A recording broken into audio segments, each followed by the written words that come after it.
Reiki grand master ಮತ್ತು ಚಕ್ರ balancing coach ಹಾಗೂ ಮಾಸ್ಟರ್ ಮೈಂಡ್ ಟ್ರೈನರ್ ಹಾಗೂ ಹೆಸರಾಂತ ಸಾಹಿತಿ, ಅನೇಕ ಪುಸ್ತಕಗಳನ್ನು ಬರೆದು ಬಿಡುಗಡೆ ಮಾಡಿರುವಂತಹ ಅದ್ಭುತ ವಾಗ್ಮಿ ಕೂಡ ಹಾಗೂ ನಿರೂಪಕಿ ಆಗಿರುವ ಶ್ರೀಮತಿ ಶ್ರೀದೇವಿ ಹೂಗಾರ್ ಮೇಡಮ್ ಅವ್ರನ್ನ ಈ ಕಾರ್ಯಕ್ರಮಕ್ಕೆ ಸ್ವಾಗತ ಮಾಡ್ತೀನಿ. ಮೇಡಮ್, ಸ್ವಾಗತ, ಸುಸ್ವಾಗತ. Thank you.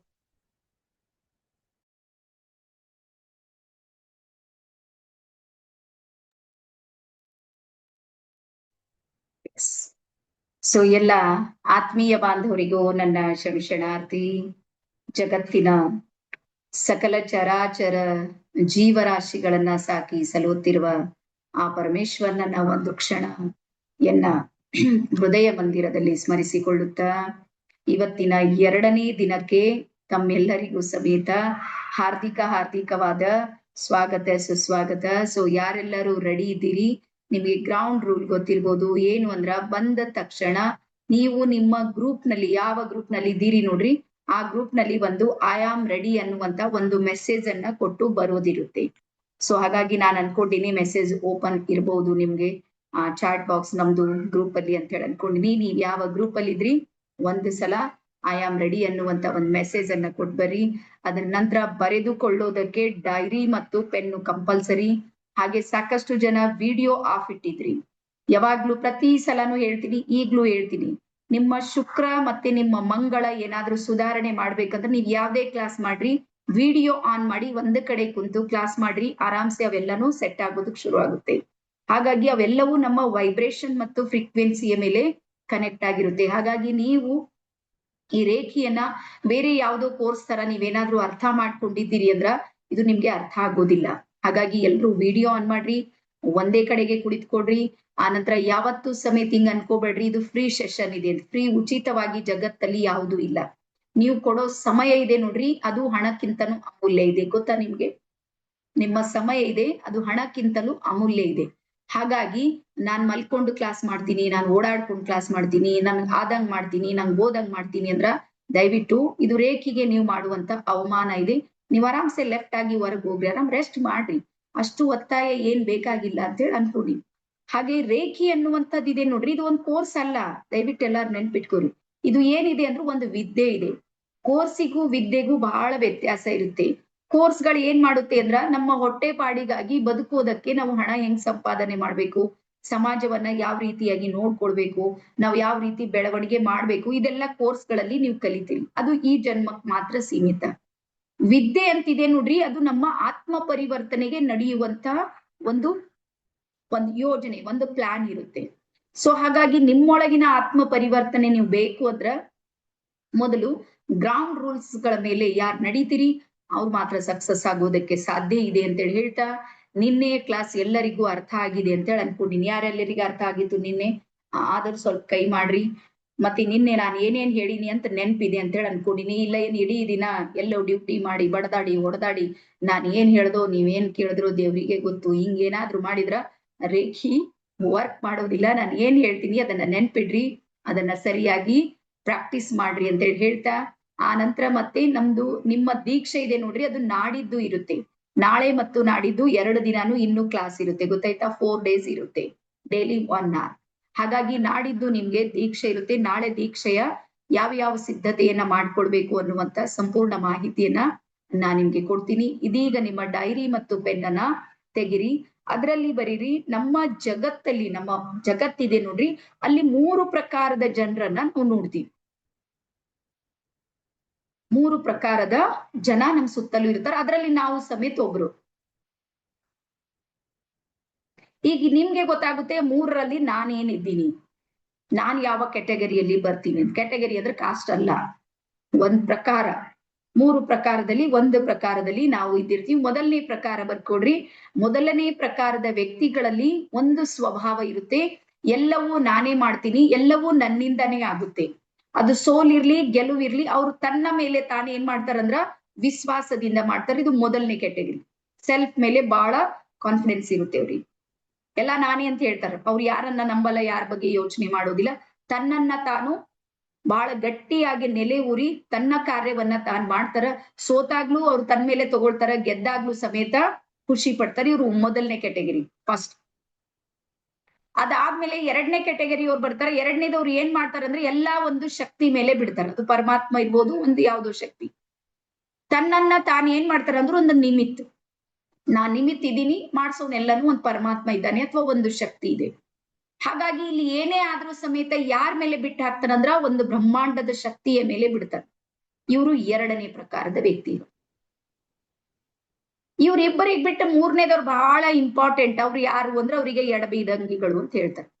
ಎಡಬಿಡಂಗಿಗಳು ಅಂದ್ರ ಅವ್ರ ಜೀವನದಲ್ಲಿ ಏನಾದ್ರೂ ಸಕ್ಸಸ್ ಆದ್ರೆ ಎಲ್ಲ ನಾನೇ ಮಾಡೀನಿ ಅಂತಾರ. ನಾನ್ ಮಾಡಿನಂತ ಆಗಿದ್ದೀನಿ, ನಾನೇ ಎಲ್ಲ ಮಾಡೀನಿ, ನನ್ನನ್ನು ಬಿಟ್ಟು ಯಾರು ಇಲ್ಲ. ಇದು ಒಂದ್ ವೇಳೆ ಸೋತೋದ್ರು ಎಲ್ಲ ದೇವ್ರು ಮಾಡಿರ್ತಾನ. ಹಣೆ ಬರದಲ್ಲಿ ವ್ಯತ್ಯಾಸ ಆಗಿರುತ್ತೆ. ಹಾಗಾಗಿ ಒಂದ್ ಸಲ ಈ ಪಾರ್ಟಿಗೆ ಬರ್ತಾರ, ಒಂದ್ಸಲ ಈ ಪಾರ್ಟಿಗೆ ಬರ್ತಾರ. ಲೈಫ್ ಟೈಮ್ ಸಕ್ಸಸ್ ಆಗದೆ ಇರೋರು ಯಾರು ಅಂದ್ರ ಇವ್ರ ಮಧ್ಯದಲ್ಲಿರೋರು.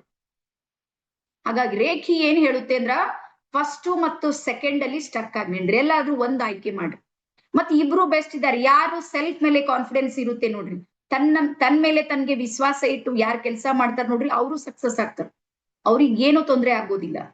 ಅದಾದ ನಂತರ ಎರಡನೇದು ಇಲ್ಲ ನನ್ ಮೇಲೆ ನನ್ಗಿಲ್ಲ, ನಾನ್ ಬ್ರಹ್ಮಾಂಡದ ಮೇಲೆ ವಿಶ್ವಾಸ ಮಾಡ್ತೀನಿ ಅಂದವರಿಗೂ ಬ್ರಹ್ಮಾಂಡ ಸಪೋರ್ಟ್ ಮಾಡುತ್ತೆ. ಬ್ರಹ್ಮಾಂಡ ಯಾರಿಗ್ ಸಪೋರ್ಟ್ ಮಾಡೋದಿಲ್ಲ ಅಂದ್ರ ಈ ಮಧ್ಯದಲ್ಲಿ ಇರ್ತಾರ ನೋಡ್ರಿ, ಅವ್ರಿಗೆ ಮಾಡೋದಿಲ್ಲ. ತಿಳಿತಾ ಇದೆ ಎಲ್ಲರಿಗೂ? ಹಾ. ಸೊ ಹಾಗಾಗಿ ಇವತ್ತು ನೀವು ಡಿಸೈಡ್ ಮಾಡ್ರಿ. ಈಗ ನನ್ ಕ್ವಶನ್ ಇಲ್ಲಿ ನೀವು ಚಾಟ್ ಬಾಕ್ಸ್ ಬರ್ರಿ. ಯಾರ್ ಯಾವ ಕ್ಯಾಟಗರಿಯಲ್ಲಿ ಇದ್ರಿ? ಫಸ್ಟ್ ಇದ್ದವ್ರು ಫಸ್ಟ್, ಸೆಕೆಂಡ್, ಥರ್ಡ್ ಅಂತ ಟೈಪ್ ಮಾಡಿ. ಇಲ್ಲೇ ಟೈಪ್ ಮಾಡಿ ಬೇಗ ಬೇಗ. 1 2 3. S Usha ma'am 1. ಎಸ್ ಹಾ 1 ಇರ್ಬೋದು. ಅಥವಾ ಈಗ ನಾನು ಇದೀನಿ ನೋಡ್ರಿ, ನಾನು 2 ಇದ್ದೀನಿ, ಎರಡನೇ ಕ್ಯಾಟಗರಿಯಲ್ಲಿ ಬರ್ತೀನಿ. ನಾನು ಏನಿದ್ರು ನಾನು ಪರಮಾತ್ಮನಿಗೆ ಬಿಡ್ತೀನಿ. ನಾನು ನಿಮಿತ್ತಿದ್ದೀನಿ, ಮಾಡ್ತೀನಿ, ಮಾಡೋ ಕೆಲಸ ಇದೆ, ಕರ್ತವ್ಯ ಇದೆ, ಮಾಡ್ತಾ ಇದ್ದೀವಿ ಅಷ್ಟೇ. ಇಲ್ಲಿ ನಮ್ಗೆ ಯಾವ್ದು ನೋವಾಗೋದಿಲ್ಲ. ಯಾಕಂದ್ರೆ ಏನ್ ನಡೀತಾ ಇದೆ, ಒಂದ್ ಶಕ್ತಿ ನಡೆಸ್ತಾ ಇದೆ. ಎಸ್ ಹಾ, ಇದು 3 ಕ್ಯಾಟಗರಿಯಲ್ಲಿ 1. ಇವತ್ತು ಏನ್ ಮಾಡ್ಬೇಕಾಗಿದೆ ನಿಮ್ಗೆ ಆಕ್ಟಿವಿಟಿ?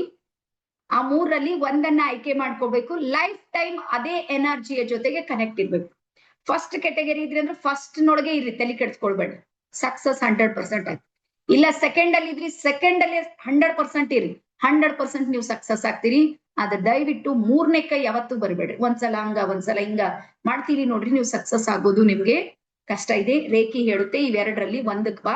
ಎರಡಕ್ಕೂ ನಾನು ಏನ್ ಮಾಡ್ತೀನಿ, 2 ಲೆವೆಲ್ದವರಿಗೆ ಬ್ರಹ್ಮಾಂಡ ಏನ್ ಮಾಡುತ್ತೆ, ಸಪೋರ್ಟ್ ಮಾಡುತ್ತೆ. ಇಷ್ಟ ಅರ್ಥ ಆಯ್ತಾ ಎಲ್ಲರಿಗೂ? ಎಸ್. ಅದಾದ ನಂತರ ನೆಕ್ಸ್ಟ್ ಬರ್ಕೋರಿ ಬ್ರಹ್ಮಾಂಡದ ನಿಯಮಗಳು. ಯೂನಿವರ್ಸ್ ಅಂತ ಏನ್ ಹೇಳ್ತೀವಿ ನೋಡ್ರಿ, ಬ್ರಹ್ಮಾಂಡಕ್ಕೆ ಅದರದೇ ಆಗಿರುವ ಒಂದಿಷ್ಟು ನಿಯಮಗಳಿವೆ. ಬ್ರಹ್ಮಾಂಡದ ನಿಯಮಗಳು. ಆ ನಿಯಮದಲ್ಲಿ ಮೊದಲ ನಿಯಮ ಏನಿದೆ ಬರ್ಕೊಡ್ರಿ. ಬ್ರಹ್ಮಾಂಡದ ಮೊದಲ ನಿಯಮ ಏನಿದೆ ಅಂದ್ರ ಬ್ರಹ್ಮಾಂಡದ ಎಲ್ಲ ಎದುರಿಗೆ ಎಲ್ಲರಿಗೂ ಸಮಾನತೆ ಇದೆ. ಮೊದಲ ನಿಯಮನೇ ಸಮಾನತೆ. ಬ್ರಹ್ಮಾಂಡದ ಎದುರಿಗೆ ಯಾವುದೇ ಭೇದ ಭಾವಗಳು ಇಲ್ಲ. ಇದು ದಯವಿಟ್ಟು ಎಲ್ಲರೂ ನೆನ್ಪಿಡಿ. ಯೂನಿವರ್ಸ್ ಯಾವುದೇ ಕಾರಣಕ್ಕೂ ಯಾರನ್ನು ಸಮೇತ ಭೇದ ಭಾವ ಮಾಡೋದೇ ಇಲ್ಲ, ಸಮಾನತೆ ಇದೆ. ಒಂದನೇ ನಿಯಮ ಸಮಾನತೆ ಇದೆ.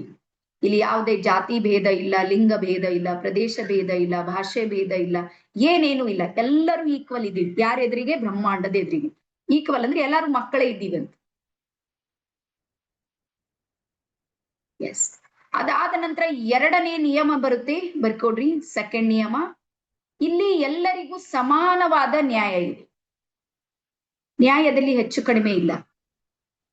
ನಮ್ಗೆ ಬಹಳ ಸಲ ಅನಿಸುತ್ತೆ ನನ್ಗೆ ಅನ್ಯಾಯ ಆಗಿದೆ. ಅನ್ಯಾಯ ಮಾಡಿರುವಂತದ್ದು ನನ್ನ ಕರ್ಮಗಳೇ ಹೊರತಾಗಿ ಬ್ರಹ್ಮಾಂಡ ಯಾವತ್ತು ನಮ್ಗೆ ಅನ್ಯಾಯ ಮಾಡೋದಿಲ್ಲ. ನೆನ್ಪಿಡ್ರಿ ಇದು ಮಾತು. ಹಾ, ಬ್ರಹ್ಮಾಂಡದ ಎದುರಿಗೆ ಏನಿದೆ, ಎಲ್ಲರಿಗೂ ಸಮಾನ ನ್ಯಾಯ ಇದೆ. ಮತ್ತೆ ಬ್ರಹ್ಮಾಂಡಕ್ಕೆ ಯಾವುದೇ ಸಾಕ್ಷಿ ಆಧಾರಗಳು ಅಗತ್ಯ ಇಲ್ಲ. ವೈಬ್ರೇಷನ್ ಮತ್ತು ಫ್ರೀಕ್ವೆನ್ಸಿಯ ಮೇಲೆ ಬ್ರಹ್ಮಾಂಡ ನಡೀತಾ ಇದೆ. ನೀವು ಕೋರ್ಟಿನಲ್ಲಿ ನಿಮ್ಗೆ ಗೊತ್ತಿರ್ಬೋದು ಎಲ್ಲಾನು. ಎಷ್ಟೇ ದೊಡ್ಡ ಒಬ್ಬ ಅಪರಾಧಿ ಇದ್ದಾನೆ, ಅವನ ಅಪರಾಧ ಮಾಡಿದ್ದು ಏನಾದ್ರೂ ಸಾಕ್ಷಿ ಮತ್ತು ಆಧಾರ ಸಿಗ್ಲಿಲ್ಲ ಅಂದ್ರೂ ಅವನ್ ಹೊರಗೆ ಬರ್ತಾನೆ. ಗೊತ್ತಲ್ಲ ನಿಮ್ಗೆ? ಇದು ನಮ್ಮಲ್ಲಿ ಇಡೀ ಜಗತ್ತಲ್ಲಿ ಇರುವಂತ ಕಾನೂನು ಈ ರೀತಿ ಕೆಲಸ ಮಾಡುತ್ತೆ. ಆದ್ರೆ ಬ್ರಹ್ಮಾಂಡ ಹಂಗಿಲ್ಲ.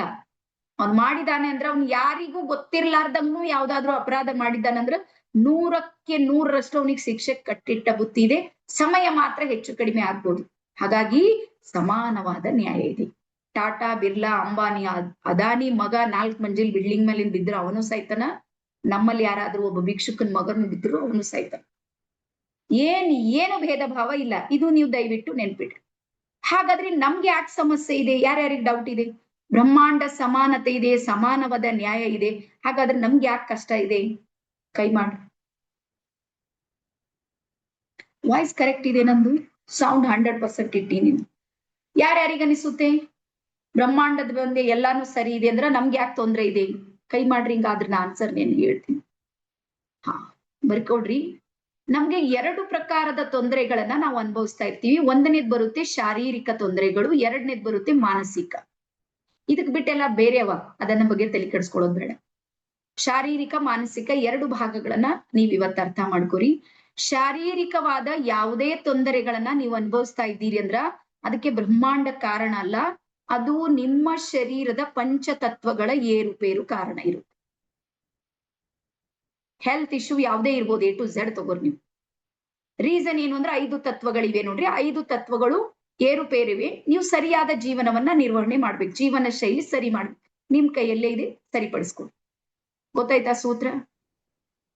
ಶಾರೀರಿಕ ತೊಂದರೆಗೆ ನಮ್ಮ ಹಣೆ ಬರ ಕಾರಣ ಅಲ್ಲ, ಅಲ್ಲಿ ಯಾರೋ ಪರಮಾತ್ಮ ಇದ್ದಾನೆ. ಪರಮಾತ್ಮನಿಗೆ ಏನ್ ಬೇಕಾಗ್ಯದ ಹೇಳ್ರಿ? ನಿಮಗ್ BP ಶುಗರ್ ಕೊಡೋಟ್ ಫ್ರೀ ಇದ್ದಾನಂತ ತಿಳ್ಕೊಂಡಿರಿ. ಅವನಿಗೇನ್ ಕೆಲ್ಸನೇ ಇಲ್ಲ. ನಿಮ್ಗೆ ಟೆನ್ಷನ್ ಎಂಗ್ಸೈಟಿ ಎಲ್ಲ ಕೊಟ್ಟವ ರಿಲ್ಯಾಕ್ಸ್ ಮಾಡೋಣ ಕುಂತಾನಂತ ತಿಳ್ಕೊಂಡ್ರು. ನಮ್ಮಲ್ಲಿರುವಂತಹ ತತ್ವಗಳಿವೆ ನೋಡ್ರಿ, ಅವ್ ಸರಿಯಾಗಿ ಬ್ಯಾಲೆನ್ಸ್ ಇಲ್ಲ ಅಂದ್ರೆ ಹೆಲ್ತ್ ಇಶ್ಯೂ ಆಗುತ್ತೆ. ಅದ್ರ ಅರ್ಥ ಏನು ಅಂದ್ರೆ ಅದನ್ನ ಸರಿಪಡಿಸ್ಕೋಬೇಕು. ಇದು ನಮ್ ಕೈಯಲ್ಲಿದೆನಾ? ಪ್ರಾಬ್ಲಮ್ ನನ್ನ ಹತ್ರನೇ ಇದೆ, ಸೊಲ್ಯೂಷನ್ ನನ್ನ ಹತ್ರನೇ ಇದೆ. ಒಂದನೇ ವಿಷಯ ಗೊತ್ತಾಯ್ತು. ಅದಾದ ನಂತರ ಎರಡನೇದು ಬರುತ್ತೆ ಮಾನಸಿಕ ಸಮಸ್ಯೆಗಳು. ಎರಡನೇದು ಮಾನಸಿಕ ಪ್ರಾಬ್ಲಮ್ಸ್ ಗಳು ಯಾಕೆ ಬರುತ್ತೆ? ಮಾನಸಿಕ ಅಥವಾ ಭಾವನಾತ್ಮಕ. ಎರಡನೇದು ಬಹಳ ಇಂಪಾರ್ಟೆಂಟ್ ಬರ್ಕೋರಿ. ನಮ್ಮ ಕರ್ಮಗಳು ಅದ್ರ ಕಾರಣ ಆಗಿರುತ್ತೆ. ಮೊದಲನೇದು ಶಾರೀರಿಕ ತೊಂದರೆಗಳಿಗೆ ಪಂಚಭೂತಗಳು ಕಾರಣ ಆದ್ರ, ಮಾನಸಿಕ ತೊಂದರೆಗಳಿಗೆ ನಾನು ಮಾಡಿರುವಂತಹ ಕರ್ಮಗಳು. ಸರಿಯಾಗಿ ಅರ್ಥ ಮಾಡ್ಕೊಡ್ರಿ. ನೀವ್ ಇವತ್ತಲ್ಲ ನಿನ್ನೆ ಅಲ್ಲ ಮತ್ತೊಂದು ಎಲ್ಲೋ ಒಂದ್ ಕಡೆ ಏನಾದ್ರೂ ಎಡವಟ್ ಮಾಡಿದ್ರಿ ಅಂದ್ರ 100% ಎಡವಟ್ ಜೀವನದಲ್ಲಿ ಅನುಭವಿಸ್ರ ಅಷ್ಟೇ. ಇಲ್ಲಿ ಬ್ರಹ್ಮಾಂಡ ಏನು ಕೈವಾಡ ಇಲ್ಲ, ಪರಮಾತ್ಮಂದ ಏನು ಕೈವಾಡ ಇಲ್ಲ. ಮತ್ ಪರಮಾತ್ಮ ಅಷ್ಟು ಫ್ರೀ ಮನುಷ್ಯ ಅಂತೂ ತಿಳ್ಕೊಬೇಡ್ರಿ. ತೊಂದ್ರೆ ಕೊಡೋದಿದ್ರೆ ಪರಮಾತ್ಮ ಅಂತ ಏನ್ ಹೆಸರು ಇರ್ತಿತ್ತು ಹೇಳ್ರಿ? ನನ್ಗೆ ಇರ್ತಿತ್ತೇನ್? ನೋಡ್ರಿ, ಪರಮಾತ್ಮ ಅನ್ನುವಂತ ಶಕ್ತಿ ಅಥವಾ ಬ್ರಹ್ಮಾಂಡ ಅನ್ನೋ ಶಕ್ತಿ ಎಲ್ಲರಿಗೆ ಕಾಡಿಸುತ್ತೆ, ಪೀಡಿಸುತ್ತೆ ಅಂದ್ರ ನೆನ್ಪ್ ಮಾಡೋ ಅಗತ್ಯ ನಮ್ಗೆ ಏನಿತ್ತು ಹೇಳ್ರಿ? ತೊಂದ್ರೆ ಕೊಡೋರಿಗೆ ನಾವ್ಯಾಕೆ ನೆನ್ಪ್ ಮಾಡ್ರಿ? ನೋ, ಉಲ್ಟಾ ನಾವೇ ನಮ್ ಕೈಯಾರೆ ಮಾಡ್ಕೊಂಡಿರುವಂತ ಶಾರೀರಿಕ ಸಮಸ್ಯೆಗಳಿಗೂ ಮಾನಸಿಕ ಸಮಸ್ಯೆಗಳಿಗೂ ನಮಗೊಂದು ಮಾರ್ಗೋಪಾಯ ಇದೆ ನೋಡ್ರಿ, ಅದು ಸಿಗ್ತಾ ಇರೋದು ರೇಖೆಯಲ್ಲಿ. ಹಾಗಾಗಿ ಬ್ರಹ್ಮಾಂಡ ಯಾವಾಗ್ಲೂ ನಮ್ಗೆ ಸಪೋರ್ಟಿವ್ ಆಗಿ ನಿಲ್ಲುತ್ತೆ ಹೊರತಾಗಿ ನಮ್ಮ ವಿರುದ್ಧವಾಗಿ ಯಾವತ್ತು ಕೆಲಸ ಮಾಡೋದಿಲ್ಲ. ಬರ್ಕೊಡ್ರಿ. ನಮ್ ಸಹಾಯ ಮಾಡೋದಕ್ಕೆ ಬ್ರಹ್ಮಾಂಡ ಇದೆ, ನಮ್ ತೊಂದ್ರೆ ಮಾಡೋದಕ್ಕೆ ಬ್ರಹ್ಮಾಂಡ ಇರ್ಬೋದು, ಅಥವಾ ನಮ್ಮ ಹಣೆ ಬರ ಅಂತಿದೆ ನೋಡ್ರಿ, ಅದು ಯಾವ್ದು ಬರೋದಿಲ್ಲ. ಕರ್ಮಗಳು. ಯಾರಿಗಾದ್ರೂ ನೀವ್ ಕಣ್ಣೀರ್ ಹಾಕಸಿರಿ ಅಂದ್ರ 100% ನೆನ್ಪಿಟ್ಕೋರಿ, 1ಕ್ಕೆ 10 ಹನಿ ನಿಮ್ದು ರೆಡಿ ಇರುತ್ತೆ. ಹಾಗಾಗಿ ಯೋಚನೆ ಮಾಡ್ರಿ. ಅದ್ರಲ್ಲಿ ಯಾವಾಗ್ಲೂ ಕಮ್ಜೋರ್ ಇದ್ದವ್ರಿಗೆ ಕಾಡಿಸಿದ್ರ ಅದು ಇನ್ನೂ ಮತ್ತೆ ಲೆಕ್ಕ ಚುಕ್ತ ಜಾಸ್ತಿನೇ ಇರುತ್ತೆ. ಇದು ಬ್ರಹ್ಮಾಂಡದ ನಿಯಮ. ಅದಾದ ನಂತರ ನೆಕ್ಸ್ಟ್ ಬರ್ಕೋರಿ. ಬ್ರಹ್ಮಾಂಡ ಹೇಳುತ್ತೆ ಪ್ರತಿಯೊಬ್ಬರು ಸ್ಪೆಷಲ್ ಇದ್ದೀರಿ, ಪ್ರತಿಯೊಬ್ಬರು ಅವತಾರ ಇದ್ದೀರಿ ಅಂತ ಹೇಳುತ್ತೆ ಬ್ರಹ್ಮಾಂಡ. ಅವತಾರ ಪುರುಷ, ಅವತಾರ ಸ್ತ್ರೀ ಅಂತ ಹೇಳ್ತಾರೆ ನೋಡ್ರಿ. ಅವತಾರ ಅಂದ್ರೆ ವಿಶೇಷವಾಗಿ ನಿರ್ಮಾಣ ಮಾಡಲ್ಪಟ್ಟಂತವ್ರು ಯಾರು ಅಂದ್ರೆ ಅದು ನಾವು. ಇದು ಬ್ರಹ್ಮಾಂಡದ ನಿಯಮ ಬರುತ್ತೆ. ಈಗ ನಾವು ವಿಶೇಷವಾಗಿದ್ದೀವಿ ಬರ್ಕೊಡ್ರಿ. ಪ್ರತಿಯೊಬ್ರು ನನ್ನ ಎದುರಿಗೆ ಇವತ್ತ 128 ಮೆಂಬರ್ಸ್ ಇದ್ದೀವಿ. ಅದರಲ್ಲಿ ಇವತ್ತೇ ಹೊಸಬ್ರು ಇದ್ದೀರಿ, ನಿನ್ನೆ ಕೇಳಿದವರು ಇದ್ದೀರಿ, ನಮ್ಮ ಮಾಸ್ಟರ್ಸ್ ಇದ್ದೀರಿ, ಗ್ರ್ಯಾಂಡ್ ಮಾಸ್ಟರ್ಸ್ ಇದ್ದೀರಿ, ಲೈಫ್ ಕೋಚ್ ಇದ್ದವರು ಇದ್ದೀರಿ, ಟ್ರೈನರ್ಸ್ ಇದ್ದೀರಿ, ಎಲ್ಲಾ ಕೆಟಗರಿಯವರು ಇದ್ದೀರಿ. ಪ್ರತಿಯೊಬ್ರು ಸಮೇತ ನನ್ನ ಎದುರಿಗೆ ನೀವೆಲ್ಲರೂ ಇದ್ದೀರಿ. ಪ್ರತಿಯೊಬ್ರು ಸಮೇತ ವಿಶಿಷ್ಟ, ವಿಶೇಷ ಮತ್ತು ವಿಭಿನ್ನತೆ ಇದೆ ನೋಡ್ರಿ. ಇದು ಬ್ರಹ್ಮಾಂಡದ ನಿಯಮ. ಒಬ್ರಿದ್ದಂಗೆ ಎರಡನೇದವ್ರು ಇರೋದಕ್ಕೆ ಸಾಧ್ಯ ಇಲ್ಲ. ಪ್ರತಿಯೊಬ್ಬರು ಏನಿದ್ದೀವಿ ನಾವು? ವಿಶೇಷವಾಗಿದ್ದೀವಿ, ವಿಶಿಷ್ಟ ಮತ್ತು ವಿಭಿನ್ನತೆ. ನಾನ್ ಯಾವ ರೀತಿ ಇದ್ದೀನಿ ನೋಡ್ರಿ, ನಂದೇ ಮನೆಯಲ್ಲಿ ನನ್ನಂಗೆ ಇನ್ನೊಬ್ರು ಇರ್ಲಿಕ್ಕೆ ಸಾಧ್ಯ ಇಲ್ಲ. ಮತ್ತೆ ಅವ್ರು ಯಾವ ರೀತಿ ಇದ್ದಾರೆ ನೋಡ್ರಿ, ನಾನು ಎಷ್ಟು ಟ್ರೈನಿಂಗ್ ತಗೊಂಡ್ರು ಅವ್ರಂಗ್ ನನ್ಗೆ ಆಗ್ಲಿಕ್ಕೆ ಆಗೋದಿಲ್ಲ. ರೀಸನ್ ಏನು ಅಂದ್ರ ಇದು ನಮ್ಮಲ್ಲಿರುವಂತ ಬೈ ಬರ್ತ್ ಸ್ವಭಾವಗಳಿರುತ್ತೆ. ಹುಟ್ಟುತ್ತಲೇ ನಮ್ಮ ಆತ್ಮದೊಂದಿಗೆ ಕನೆಕ್ಟ್ ಆಗಿರುವಂತ ಸ್ವಭಾವ ಇರುತ್ತೆ. ಹಾಗಾಗಿ ಬರ್ಕೋರಿ ನಮ್ಮೆಲ್ಲರದು ಏನಿದೆ ಅಂದ್ರೆ ಒಂದು ಅವತಾರ ಇದೆ ಅಂತ ಹೇಳ್ತಾರೆ. ಯಾವ ರೀತಿ ರಾಮ ಅವತಾರ, ಕೃಷ್ಣ ಅವತಾರ, ಇಲ್ಲಿ ಶರಣರು, ಸಂತರು, ಸೂಫಿಗಳು ಇವ್ರೆಲ್ಲರದೇನು ಅವತಾರ ಅಂತ ಹೇಳ್ತೀವಿ ನೋಡ್ರಿ, ಸೇಮ್ ಅದೇ ರೀತಿ ನಮ್ದು ಒಂದು ಅವತಾರ ಇದೆ. ಆದ್ರೆ ನಾವು ನಮ್ಮ ಅವತಾರವನ್ನ ಅರ್ಥ ಮಾಡ್ಕೊಳ್ತಾ ಇಲ್ಲ. ನಾವು ಫೋಕಸ್ ಯಾವ್ದ್ರ ಮೇಲೆ ಮಾಡ್ತಾ ಇದೀವಿ ಅಂದ್ರೆ ನೆಗೆಟಿವ್ ಸೈಡಿಗೆ ಫೋಕಸ್ ಮಾಡ್ತಾ ಇದೀವಿ, ಅಥವಾ ನಮ್ಮ ಹತ್ರ ಏನಿಲ್ಲ ಅದ್ರ ಮೇಲೆ ಫೋಕಸ್ ಮಾಡ್ತಾ ಇದೀವಿ, ಸಮಸ್ಯೆಯನ್ನ ಎದುರಿಸ್ತಾ ಇದೀವಿ ಅಷ್ಟೇ. ಗೊತ್ತಾಯ್ತಾ? ಹಾ, ಇನ್ನೊಂದು ವಿಶೇಷತೆ ಹೇಳ್ತೀವಿ ನೋಡ್ರಿ. ನಮ್ಮ ತರ ಜಗತ್ತಲ್ಲಿ ಎರಡನೇದವ್ರು ಯಾರ್ಯಾರು ಇಲ್ಲ. ಈಗ ನನ್ನ ಎದುರಿಗೆ ಉಷಾ ಇದ್ದಾರೆ. ಎರಡನೇ ಉಷಾ ಜಗತ್ತಲ್ಲಿ ಸಿಗದೇ ಇಲ್ಲ ನಿಮ್ಗೆ. ನೋಡಿರ್ಬೇಕಾದ್ರೆ ಸಿಗ್ತಾರ? ನೋ, ಹಂಗ್ ಸಾಧ್ಯನೇ ಇಲ್ಲ. ಉಷಾ ಏನಿದ್ದಾರೆ ಉಷಾನೇ ಇದ್ದಾರೆ. ಉಷಾ ತರ ಇನ್ನೊಬ್ರು ಸಿಗೋದಿಲ್ಲ. ಹೆಸರು ಇರ್ಬೋದು, ಆ ವಿಶೇಷತೆ ಆ ವಿಶಿಷ್ಟತೆ ಇದೆ ನೋಡ್ರಿ, ಅದು ಎರಡನೇ ವ್ಯಕ್ತಿಯಲ್ಲಿ ಸಾಧ್ಯ ಇಲ್ಲ. ಮತ್ ಪ್ರತಿಯೊಬ್ಬರಿಗೆ ನೋಡ್ರಿ, ಕಾಲ್ ಎಲ್ಲಿರ್ಬೇಕು ಅಲ್ಲೇ ಅವ, ಕೈ ಎಲ್ಲಿರ್ಬೇಕು ಅಲ್ಲೇ ಅದ, ಎಲ್ಲ ಎಲ್ಲಿ ಬೇಕು ಅಲ್ಲೇ ಫಿಟ್ ಅವ. ಏನಾದ್ರೂ ಮಷೀನ್ ಹೆಚ್ಚು ಕಡಿಮೆ ಇದೇನು? ಎಲ್ಲ ಕರೆಕ್ಟ್ ಪಾರ್ಟ್ಸ್ ಗಳು ಎಲ್ಲಿ ಬೇಕು. ಇದಿಷ್ಟದಾಗೆ ವ್ಯತ್ಯಾಸ. ಬೀದರ್ ಭಾಷೆದಾಗ ಒಂದ್ ಗೇಣ್ ಅಂತೀವಿ, ಈ ಗೇಣ್ನಾಗೆ ಫರಕ್ ಅದ ನೋಡ್ರಿ. ಮತ್ ಈ ಗೇಣ್ನೊಳಗು ಕಣ್ಣು ಎಲ್ಲಿರ್ಬೇಕು ಅಲ್ಲೇ ಅದ, ಮೂಗ್ ಎಲ್ಲಿರ್ಬೇಕು ಅಲ್ಲೇ ಅದ. ಆದ್ರೂ ವಿಶೇಷತೆ ಮತ್ತು ವಿಭಿನ್ನತೆ ಇದೆ. ಇದೇನಾ? ಈಗ ನನ್ನ ಎದುರಿಗೆ ಶ್ರುತಿ ಇದ್ದಾರೆ. ಶ್ರುತಿ ತರ ಶೀಲಾ ಇಲ್ಲ, ಶೀಲಾ ತರ ಮತ್ತೊಬ್ರು ಇಲ್ಲ, ಮತ್ತೊಬ್ರ ತರ ಇನ್ನೊಬ್ರು ಇಲ್ಲ. ಆದ್ರೂ ಎಲ್ಲರೂ ಒಂದೇ ಮನೆಯಲ್ಲಿರ್ಬೋದು ಅಥವಾ ಒಂದೇ ಏರಿಯಾದೊಳಗೆ ನಾವು ಬದುಕ್ತಾ ಇದ್ವಿ.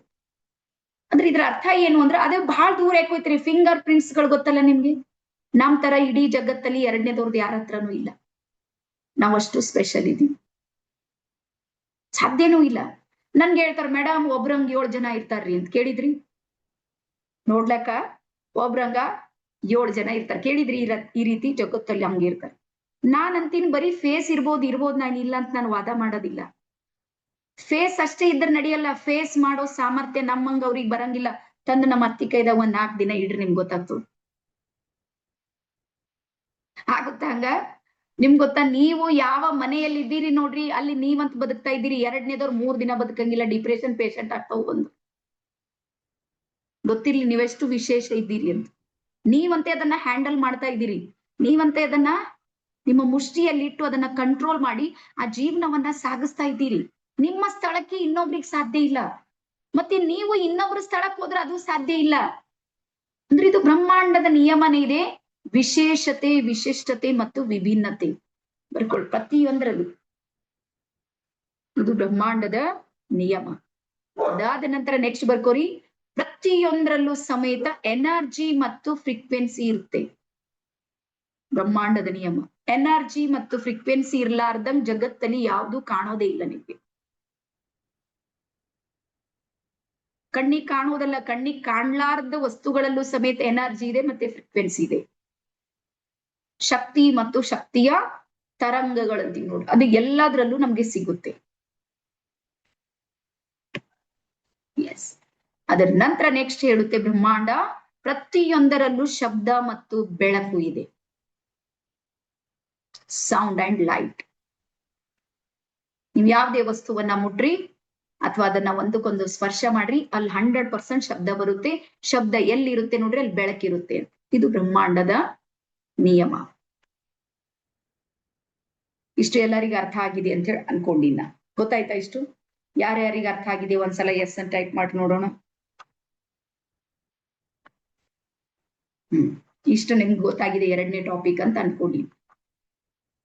ಓಕೆ,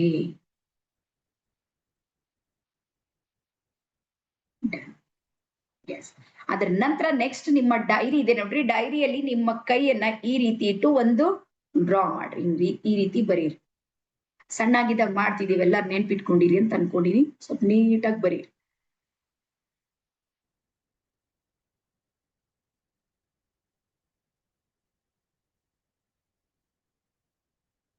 ಹಾ, ಮತ್ ನಿಮ್ಗೆ ಗೊತ್ತಿರ್ಲಿ ಯಾರು ಸರಿ ಬರೀತಾ ಇದ್ದೀರಿ, ಮಾಡ್ತಾ ಇದ್ದೀರಿ ನೋಡ್ರಿ, ಅವ್ರಿಗೆ ಒಳ್ಳೆ ಗುಡ್ ಫೀಲ್ ಇದೆ. ಲೆಫ್ಟ್ ಆರ್ ರೈಟ್, ನೀವು ಯಾವ ಕೈಯಿಂದ ಬರಿತೀರಿ ನೋಡ್ರಿ ಆ ಕೈಯಿಂದ ಬರೀರಿ. ಉಳಿದಿದ ಕೈಯನ್ನ ಇಡ್ರಿ. ಕೆಲವರು ಲೆಫ್ಟ್ ಹ್ಯಾಂಡ್ ಲಿಂದ ಬರೀತೀರಿ ಅಂದ್ರೆ ರೈಟ್ ಹ್ಯಾಂಡ್ ಇಡ್ರಿ, ರೈಟ್ ಲಿಂದ ಬರೀತೀರಿ ಅಂದ್ರೆ ಲೆಫ್ಟ್ ಹ್ಯಾಂಡ್ ಇಡ್ರಿ. ಎರಡು ಕೈ ನಿಮ್ದೇವ, ಏನ್ ಕಡ ತಗೊಂಬಂದಿರಿ ಯಾರ್ದಾರೆ? ನಿಮ್ದೇವ ಅಂತ ಅನ್ಕೊಂಡಿನ. ಹಾ, ನೀವ್ ಯಾವ ಕೈಲಿಂದ ಬರೀತ್ರಿ ಆ ಕೈ ಬರೀರಿ, ಇನ್ನೊಂದು ಸಪೋರ್ಟಿಗೆ ಇಟ್ಟು ಅದನ್ನ ಡಿಸೈನ್ ಮಾಡಿ, ಬೇಗ ಬೇಗ ಮಾಡ್ರಿ. ಸಣ್ಣಾಗಿದ್ದಾಗ ಎಲ್ಲರೂ ಮಾಡಿದ್ರಿ ಅಂತ ಅನ್ಕೊಂಡಿ, ಈ ಮೊಬೈಲ್ ಬಂದ್ಮೇಲೆ ಇವೆಲ್ಲ ಹೋಗ್ಬಿಟ್ಟಾವ್. ಬಟ್ ನಾವು ಬಾಲ್ಯದಲ್ಲಿ ಮಾಡಿದೀವಿ. ಹಾ ಎಸ್, ಇಲ್ಲಿ ಪ್ರತೀಕ್ಷಾ ಮಾಡಿದಾರ. ಎಸ್, ಬರ್ದವ್ರು ಒಂದ್ಸಲ ಹಿಂಗ್ ತೋರ್ಸ್ರಿ ನನ್ಗೆ, ನನ್ ಗ್ಯಾಲರಿ ಕಡೆಗೆ ಬರ್ತೀನಿ. ಹಾ, ಎಲ್ರು ತೋರ್ಸ್. ಈಶ್ವರ್ ಸರ್ ನಿಮ್ ನೋಟ್ಬುಕ್ ಕಾಣಿಸ್ತಾ ಇಲ್ಲ? ಹಾ, ಸಂಗಮೇಶ್ ಸರ್ ಕಾಣ್ತಾ ಇದ್ದೇನೆ. ಓಕೆ, ಎಲ್ಲಾರು ಬಾಲ್ಯದಲ್ಲಿ ಯಾರ್ಯಾರು ಹಿಂಗೆಲ್ಲ ಡಿಸೈನ್ ಮಾಡಿದ್ರಿ? ಬರೀಲಕ್ ನೋಟ್ಬುಕ್ ಸಿಗ್ತಿಲ್ ಖರೆ, ಒಂದ್ ಪೇಜ್ ಇದ್ರಲ್ಲಿ ಹೆಂಗೆ ಬರೆಯವ್ರು. ಅದು ಹಾಳಾದ್ರ ಆಗ್ಲಿ, ಓಡಿಸ್ಕೋತೀವಿ, ಬೈಸ್ಕೋತೀವಿ. ಆದ್ರೆ ಈ ಡಿಸೈನ್ ಅಂತೂ 100% ಮಾಡಿದ್ ನನ್ಗಂತೂ ನೆನ್ಪಿದೆ. ಎಲ್ಲಾರು ಮಾಡಿದವ್ರು, ಎಲ್ಲಾರ ಕಾರ್ಬಾರಿಗಳೇ ನಾವೆಲ್ಲ. ಅದ್ ಏನ್ರ ಆಗ್ಲಿ, ಬಟ್ ಖುಷಿ ಪಡೋದ್ರಲ್ಲಿ ಯಾವತ್ತು ಹಿಂದೆ ಉಳ್ದವ್ರು ಅಲ್ಲ. ಇವ್ರು ಯಾರ್ಯಾರು 80 ಹೇಳ್ತಾರೆ ನೋಡ್ರಿ, 1980 ನಂತರ ಯಾರ್ಯಾರು ಜನ್ಮ ತಗೊಂಡಿರಿ ಅವ್ರೆಲ್ಲಾರು ಒಂದ್ ಹಂತದಲ್ಲಿ ನಾವೆಲ್ಲ ಬಾರಿ ಖುಷಿ ಪಟ್ಟ ಜನ. ಓಕೆನಾ? ಎಸ್. ಸೊ ಅದ್ರ ನಂತರ ನೆಕ್ಸ್ಟ್ ಅದರ ಪಕ್ಕದಲ್ಲಿ ಬರ್ಕೊಡ್ರಿ, ಅಪ್ನಾ ಹಾತ್ ಜಗನ್ನಾಥ್. ಅಪ್ನಾ ಹಾತ್ ಜಗನ್ನಾಥ್. ಅಪ್ನಾ ಹಾತ್ ಜಗನ್ನಾಥ್ ಅಂದ್ರ ನನ್ನ ಕೈಗಳಿವೆ, ನೀವೇ ನೋಡ್ರಿ ನನ್ನ ಅಂಗೈ ಇದಿಲ್ಲ, ಇದು ಜಗನ್ನಾಥನ ಶಕ್ತಿಯಿಂದ ಕೂಡಿದೆ ಅಂತ ಅರ್ಥ. ಜಗನ್ನಾಥ್ ಅಂದ್ರೆ ಪರಮಾತ್ಮ.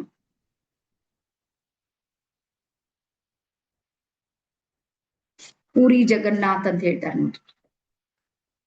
ಅಪ್ನಾ ಹಾತ್ ಜಗನ್ನಾಥ್. ಜಗನ್ನಾಥ್ ಅಂದ್ರ ಜಗತ್ತಿನ ನಾಥ ಯಾರಿದ್ದಾರ ನೋಡ್ರಿ, ಅವನ ಅನಂತ ಶಕ್ತಿ ಎಲ್ಲಿದೆ ಅಂದ್ರ ನನ್ನ ಅಂಗೈಗಳಲ್ಲಿ ಇದೆ. ಅದ್ರ ನಂತರ ಕೆಳಗೆ ಬರೀರಿ, ರೇಖಿ ಎಲ್ಲಿ ಹರಿಯುತ್ತೆ ಅಂತ ನೀವೇ ಪ್ರಶ್ನೆ ಬರೀರಿ, ಅದ್ರ ನಂತರ ಆನ್ಸರ್ ಹೇಳ್ತೀನಿ. ಎಲ್ಲಿ ಫ್ಲೋ ಆಗುತ್ತೆ, ಎಲ್ಲಿ ಬರುತ್ತೆ ರೇಖಿ? ರೇಖಿ ಎಲ್ಲಿ ಹರಿಯುತ್ತೆ ಅಂದ್ರ ರೇಖಿ ನಮ್ಮ ಅಂಗೈಗಳಲ್ಲಿ ಹರಿಯುತ್ತೆ. ಎರಡು ಅಂಗೈಗಳಲ್ಲಿ ನಮ್ಮ ರೇಖಿ ಹರಿಯುತ್ತೆ. ಹಾಗಾದ್ರೆ ಅಂಗೈಯಲ್ಲೇ ಯಾಕೆ ಹರಿಬೇಕು ರೇಖಿ? ತಲೆಯಲ್ಲಿ ಹರಿಬೇಕಿತ್ತಲ್ಲ. ಕಣ್ಣು ಎಷ್ಟು ನಮ್ ಸುಂದರವಾಗಿವೆ, ಕಣ್ಣಿನಲ್ಲಿ ರೇಖಿ ಹರಿಬೇಕಿತ್ತು. ಅಂಗೈಗಳಲ್ಲೇ ರೇಖಿ ಹರಿಯೋದಕ್ಕೆ ಕಾರಣ ಬರ್ಕೋರಿ, ನಮ್ಮ 2 ಅಂಗೈಗಳ ಬೆರಳುಗಳಿವೆ ನೋಡ್ರಿ, ಈ ಬೆರಳಿನಲ್ಲಿ ಪಂಚತತ್ವಗಳು ಕೆಲಸ ಮಾಡ್ತಾ ಇವೆ. ಪಂಚಭೂತಗಳು ಅಂತ ಹೇಳಿ ಕರೀತಾರೆ, ಅಥವಾ 5 ತತ್ವಗಳು, ಯಾವ್ದಾದ್ರು ಬರ್ಕೋರಿ. ಪಂಚತತ್ವಗಳು ಎಲ್ಲಿವೆ ಅಂದ್ರ ನಮ್ಮ ಬೆರಳಿನಲ್ಲಿ ಬಟನ್ ತರ ಕೆಲಸ ಮಾಡ್ತಾ ಇವೆ. ಬಟನ್ಗಳಿವೆ.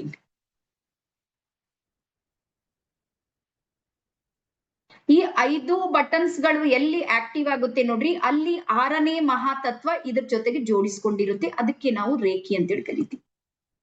ಸಿಂಪಲ್. 5 ತತ್ವಗಳು ನನ್ನ ಅಂಗೈಯಲ್ಲಿವೆ.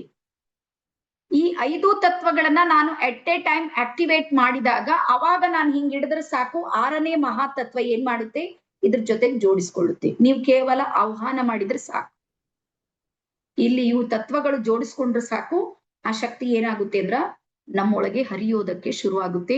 ಹಾಗಾಗಿ ನೆಕ್ಸ್ಟ್ ಬರ್ಕೊಡ್ರಿ, ಹೆಬ್ಬೆರಳಿನ ಚಿತ್ರ ಇದೆ ನೋಡ್ರಿ.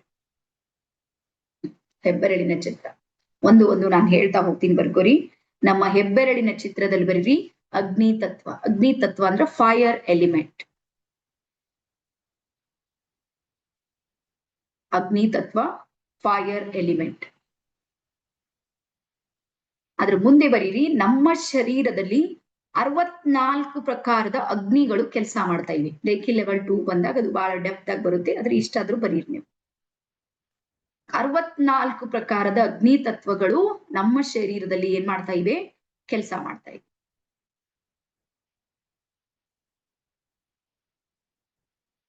ಅದಾದ ನಂತರ ಇದು ಮೊದಲನೇ ಬೆರಳು ಬರುತ್ತೆ ನೋಡು, ತೋರ್ ಬೆರಳು. ಇಲ್ಲಿ ಬರೀರಿ ವಾಯು ತತ್ವ, ಏರ್ ಎಲಿಮೆಂಟ್. ತೋರ್ ಬೆರಳು ಇಲ್ಲಿ.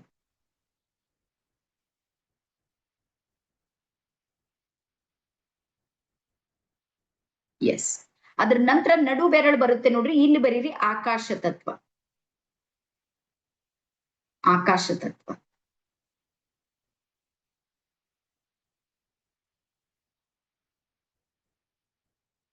ಅದ್ರ ನಂತರ ಮತ್ತೆ ಈ ಉಂಗುರು ಬೆರಳು ಬರುತ್ತೆ ನೋಡ್ರಿ, ಉಂಗುರು ಬೆರಳಲ್ಲಿ ಬರೀರಿ ಪೃಥ್ವಿ ತತ್ವ.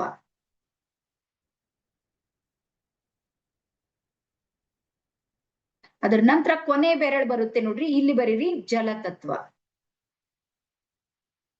ಜಲತತ್ವ. ಯಾವಾಗ ನಾವು ಎರಡು ಕೈಗಳನ್ನ ಈ ರೀತಿ ಜೋರಾಗಿ ಉಜ್ಕೊಳ್ತೀವಿ ನೋಡ್ರಿ, ಉಜ್ಕೊಂಡ ತಕ್ಷಣ ಹಿಂಗ್ ಕೈ ಹಿಡಿದ್ರೆ ಸಾಕು, ಇವೇನ್ ಮಾಡುತ್ತೆ ಅಂದ್ರೆ 5 ತತ್ವಗಳು ಎಟ್ ಎ ಟೈಮ್ ಆಕ್ಟಿವೇಟ್ ಆಗುತ್ತೆ, ವೈಬ್ರೇಟ್ ಆಗೋದಕ್ಕೆ ಶುರು ಆಗುತ್ತೆ. ಆ ವೈಬ್ರೇಟ್ ಆಗುವಂತ ಸಮಯದಲ್ಲಿ ಬ್ರಹ್ಮಾಂಡಕ್ಕೊಂದು ಮೆಸೇಜ್ ಹೋಗುತ್ತೆ. ಅದು ತಕ್ಷಣ ಏನ್ ಮಾಡುತ್ತೆ, ನಿಮ್ಮ ಅಂಗೈಯಲ್ಲಿ ತನ್ನ ಶಕ್ತಿಯನ್ನ ನೀಡೋದಕ್ಕೆ ಶುರು ಮಾಡುತ್ತೆ. ಹಾಗಾಗಿ ರೇಖಿ ಎಲ್ಲೋ ಹೊರ ಕೆಲಸ ಮಾಡುತ್ತೆ ಅಂತ ತಿಳ್ಕೊಬೇಡ್ರಿ. ನಮ್ ಸುತ್ತ ಇರುವಂತ ಎನರ್ಜಿಯಲ್ಲೇ ರೇಖಿ ಪವರ್ ಇದೆ. ಅದಕ್ಕೆ ಕಾಸ್ಮಿಕ್ ಎನರ್ಜಿ ಅಂತ ಹೇಳಿ ಕರಿತೀವಿ. ನೀವು ತಕ್ಷಣಕ್ಕೆ 5 ತತ್ವ ಎಲ್ಲಿ ಆಕ್ಟಿವೇಟ್ ಆಗುತ್ತೆ ಅಲ್ಲಿ ರೇಖಿ ಹರಿದೇ ಹರಿಯುತ್ತೆ. ಕೆಲವೊಬ್ಬರಿಗೆ ಅದು ಫೀಲಿಂಗ್ ಆಗೋದಿಲ್ಲ. ಯಾಕೆ ಆಗೋದಿಲ್ಲ ಅಂದ್ರ ಬಹಳ ಕ್ವಶನ್ ಮಾಡೋದು, ಬಹಳ ಡೌಟ್ ಮಾಡೋ ವ್ಯಕ್ತಿ ಇರ್ತಾರೆ ನೋಡ್ರಿ, ಅವ್ರಿಗೆ ಇಲ್ಲಿ ರಿಸಲ್ಟ್ ಬರೋದಿಲ್ಲ. ದೇವ್ರಾಣೆ ಹೇಳತ್ತೀನಿ, ಬ್ರಹ್ಮಾಂಡ ಕ್ವಶನ್ ಮಾಡೋರಿಗೆ, ಡೌಟ್ ಮಾಡೋರಿಗೆ ಅಷ್ಟೊಂದು ಸಪೋರ್ಟ್ ಮಾಡೋದಿಲ್ಲ. ಈಗ ನೋಡ್ರಿ, ನಿಮ್ಮ ರಿಲೇಶನ್ ಅಲ್ಲಿ ನಿಮ್ಗೆ ಯಾರು ಅರ್ಥನೇ ಮಾಡ್ಕೊಳ್ತಾ ಇಲ್ಲ. ಅರ್ಥ ಮಾಡ್ಕೊಳ್ಳಾರ್ದವ್ರ ಜೊತೆಗೆ ನಾವು ರಿಲೇಶನ್ ಮುಂದುವರ್ಸ್ಲಿಕ್ಕೆ ರೆಡಿ ಇದ್ದೇವೇನ್ ಹೇಳ್ರಿ? ಇದ್ದೀವಿ. ನಮ್ಗೆ ಅರ್ಥನೇ ಮಾಡ್ಕೊಳ್ಳೋದಿಲ್ಲ ಅಂದ್ರೆ ರಿಲೇಶನ್ ನಿಭಾಯಿಸೋದಿಲ್ಲ. ಒಂದ್ ಹೆಜ್ಜೆ ಸ್ವಲ್ಪ ಹಿಂದಿಡ್ತೀವಿ, ಸೈಲೆಂಟ್ ಆಗ್ತೀವಿ. ಸೇಮ್ ಹಂಗೆ ಬ್ರಹ್ಮಾಂಡಕ್ಕೆ ಯಾರು ಅರ್ಥ ಮಾಡ್ಕೊಳ್ಳೋದಿಲ್ಲ ನೋಡ್ರಿ, ಬ್ರಹ್ಮಾಂಡ ಅವ್ರಿಗೆ ಸಪೋರ್ಟೇ ಮಾಡೋದಿಲ್ಲ. ಸೇಮ್ ನಮ್ಮಲ್ಲಿ ಒಂದೇ ಕ್ಲಾಸ್ನಾಗ 100 ಜನ ಕುಂತಿರ್ತಾರೆ, 200 300 ತನಕ ಬರ್ತಾರ. ಅದ್ರಲ್ಲಿ ಕೆಲವ್ರಿಗೆ ರಿಸಲ್ಟೇ ಬರೋದಿಲ್ಲ. ಯಾಕೆ ಬರೋದಿಲ್ಲ ಅಂದ್ರೆ ಸ್ವಭಾವ, ಎಲ್ಲಾದ್ರ ಮೇಲೆ ಡೌಟ್, ಎಲ್ಲ ಅವ್ರಿಗೆ ಕಾಣಿಸ್ಬೇಕು. ಅದ್ ಹೆಂಗ್ ಕಾಣುತ್ತೆ ಹೇಳ್ರಿ ನನ್ಗೆ? ಬರ್ಕೋರಿ. ವಿಸಿಬಲ್ ಎನರ್ಜಿ ಅಂತ ಇದೆ ನೋಡ್ರಿ, ಓನ್ಲಿ 2% ಮಾತ್ರ ಇದೆ. ಇನ್ವಿಸಿಬಲ್ ಎನರ್ಜಿನೇ 98% ವರ್ಕ್ ಮಾಡ್ತಾ ಇದೆ ನಮ್ಮ ಹತ್ರ.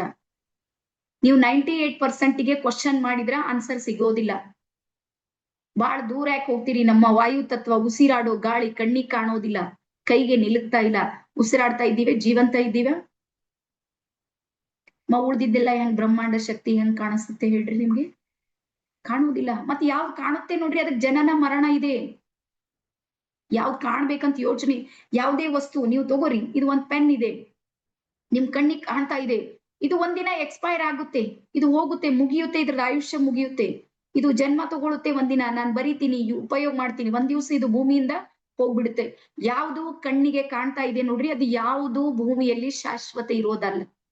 ಯಾವ್ದೇ ಇರ್ಬೋದು, ನೀವು ಮನೆ ತಗೋರಿ, ಅದು ಏನಾದ್ರೂ ತಗೋರಿ. ಹಾಗಾಗಿ ಬ್ರಹ್ಮಾಂಡದ ಅನಂತ ಶಕ್ತಿ ಇದೆ ನೋಡ್ರಿ, ಅದು ಕಣ್ಣಿಗೆ ಕಾಣೋದಿಲ್ಲ, ಕೈಗೆ ನಿಲುಕೋದಿಲ್ಲ. ಆದ್ರೂ ಸಮೇತ ಅದು ಏನ್ ಮಾಡ್ತಾ ಇದೆ? ಕಾರ್ಯ ಮಾಡ್ತಾ ಇದೆ. ಗೊತ್ತಾಯ್ತಾ? ಇಷ್ಟ ಅರ್ಥ ಆಯ್ತಾ? ಎನರ್ಜಿ ಎಲ್ಲಿ ಫ್ಲೋ ಆಗುತ್ತೆ ಅನ್ನುವಂಥದ್ದು ನಿಮ್ಗೆ ಅರ್ಥ ಆಗಿದೆ ಅಂತೇಳಿ ಅನ್ಕೊಂಡಿನಿ. 1 ನಿಮಿಷ ನಿಂದ್ರಿ. ಎಲ್ಲರಿಗೂ ಒಂದ್ಸಲ ಅನ್ಮ್ಯೂಟ್ ಆಪ್ಷನ್ ಅನ್ನ ಕೊಡ್ತಾ ಇದ್ದೀನಿ. ಎಲ್ರು ಒಂದ್ಸಲ ಎಸ್ ನನಗೆ ತಿಳಿದಂತ ಒಂದ್ಸಲ ಹೇಳ್ರಿ. ನನ್ಗೆ ನನಗೆ ತಿಳಿದಿದೆ.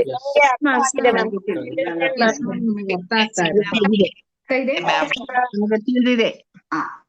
ಎಸ್ ನನಗೆ ತಿಳಿದಿದೆ. ಓಕೆ, ಹಾ ಎಸ್ ಮ್ಯಾಮ್ ಅರ್ಥ ಆಗ್ತಿದೆ. ಮತ್ತೆ ಹಾ ಮ್ಯಾಮ್ ಅರ್ಥ ಆಗ್ತಿದೆ. ತಿಳಿದಿದೆ ನನಗೆ. ಎಲ್ಲರಿಗೂ ಅರ್ಥ ಆದ್ರೆ ಸಾಕು. ನಾನ್ ಅರ್ಥ ಆಗೋ ತರ ನೀ ಹೇಳ್ತೀನಿ, ನಾನು ಅಂತ ಗಡ್ಬಡ್ ಮಾಡೋದಿಲ್ಲ. ಆದಷ್ಟು ಪ್ರಯತ್ನ. ಏನಾಗುತ್ತೆ, ನಮಗೂ ಚೂರ್ ಸಮಸ್ಯೆ ಎಲ್ಲಿ ಅಂದ್ರೆ, ನಿಂದೆ ರೇಖಿ ಲೆವೆಲ್ 1. ನೀವ್ ಎಲ್ಲೆಲ್ಲಿಂದೋ ಬಂದಿರ್ತೀರಿ, ಏನೇನೋ ಮಾಡಿರ್ತೀರಿ, ಯಾವ್ದ್ಯಾವ್ದೋ ಮೈಂಡ್ ಸೆಟ್ ತಗೊಂಡ್ ಬಂದಿರ್ತೀರಿ. ಅದ್ರಾಗ ಎಲ್ಲಾ ತಲೆಯಾಗ ಏನ್ ಬರುತ್ತೆ ಅಂದ್ರೆ, ಏನೋ ಫ್ರೀ ಅದ ನೋಡ್ತೀನಿ ಅಂತ ಬಂದೋ ಬಾಳ್ ಜನ ಇರ್ತೀರಿ. ಹಂಗಾಗಿ ನಿಮ್ಗೂ ನಮಗೂ ಕನೆಕ್ಷನ್ ಸ್ವಲ್ಪ ಗಡಬಡ ಆಗಿರುತ್ತೆ ಬಾಳ ಸಲ. ಆದ್ರೆ ಒಂದ್ಸಲ ನಿಮ್ಗೆ ನನ್ ಇಂಟೆನ್ಷನ್ ಅರ್ಥ ಆದ್ರೆ ನಿಮ್ಗೆ ಗೊತ್ತಾಗುತ್ತೆ ನಾನು ಏನ್ ಹೇಳ್ಬೇಕಂತ ಇದ್ದೀನಿ. ಗೊತ್ತಾಗ್ತಾ ಇದೆ ನಿಮ್ಗೆ? ಎಸ್. ಅದರ ನಂತರ ನೆಕ್ಸ್ಟ್ ಮತ್ತೆ ಮುಂದಿನ ಟಾಪಿಕ್ ಕಡೆಗೆ ನಾವು ಹೋಗೋಣ. ಮುಂದೆ ಎಲ್ಲರೂ ರೆಡಿ ಇದ್ದೀರಿ ಅಂತ ಹೇಳಿ ಅನ್ಕೊಂಡಿನಿ. ನೆಕ್ಸ್ಟ್ ಬರ್ಕೋರಿ, ಪಂಚಕೋಶಗಳು. ಪಂಚಕೋಶಗಳು.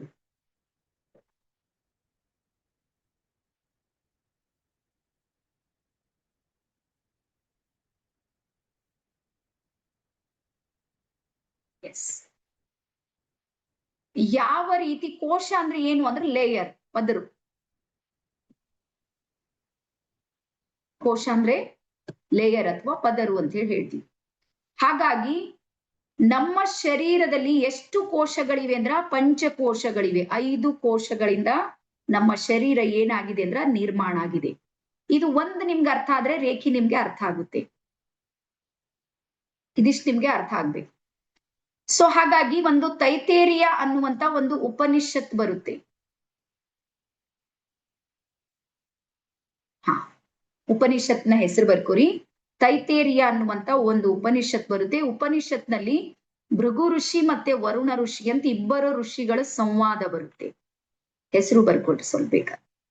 ಭೃಗು ಋಷಿ ಮತ್ತೆ ವರುಣ ಋಷಿ ಅನ್ನುವಂತ ಇಬ್ಬರು ಋಷಿಗಳ ಸಂವಾದ ಬರುತ್ತೆ. ಆ ಸಂವಾದದ ಸಂದರ್ಭದಲ್ಲಿ ಈ ಜಗತ್ತಿಗೆ ನೀಡಿರುವಂತ ದೊಡ್ಡ ಜ್ಞಾನ ಯಾವುದು ಅಂದ್ರ ಪಂಚಕೋಶಗಳು. ಪಂಚಕೋಶಗಳು.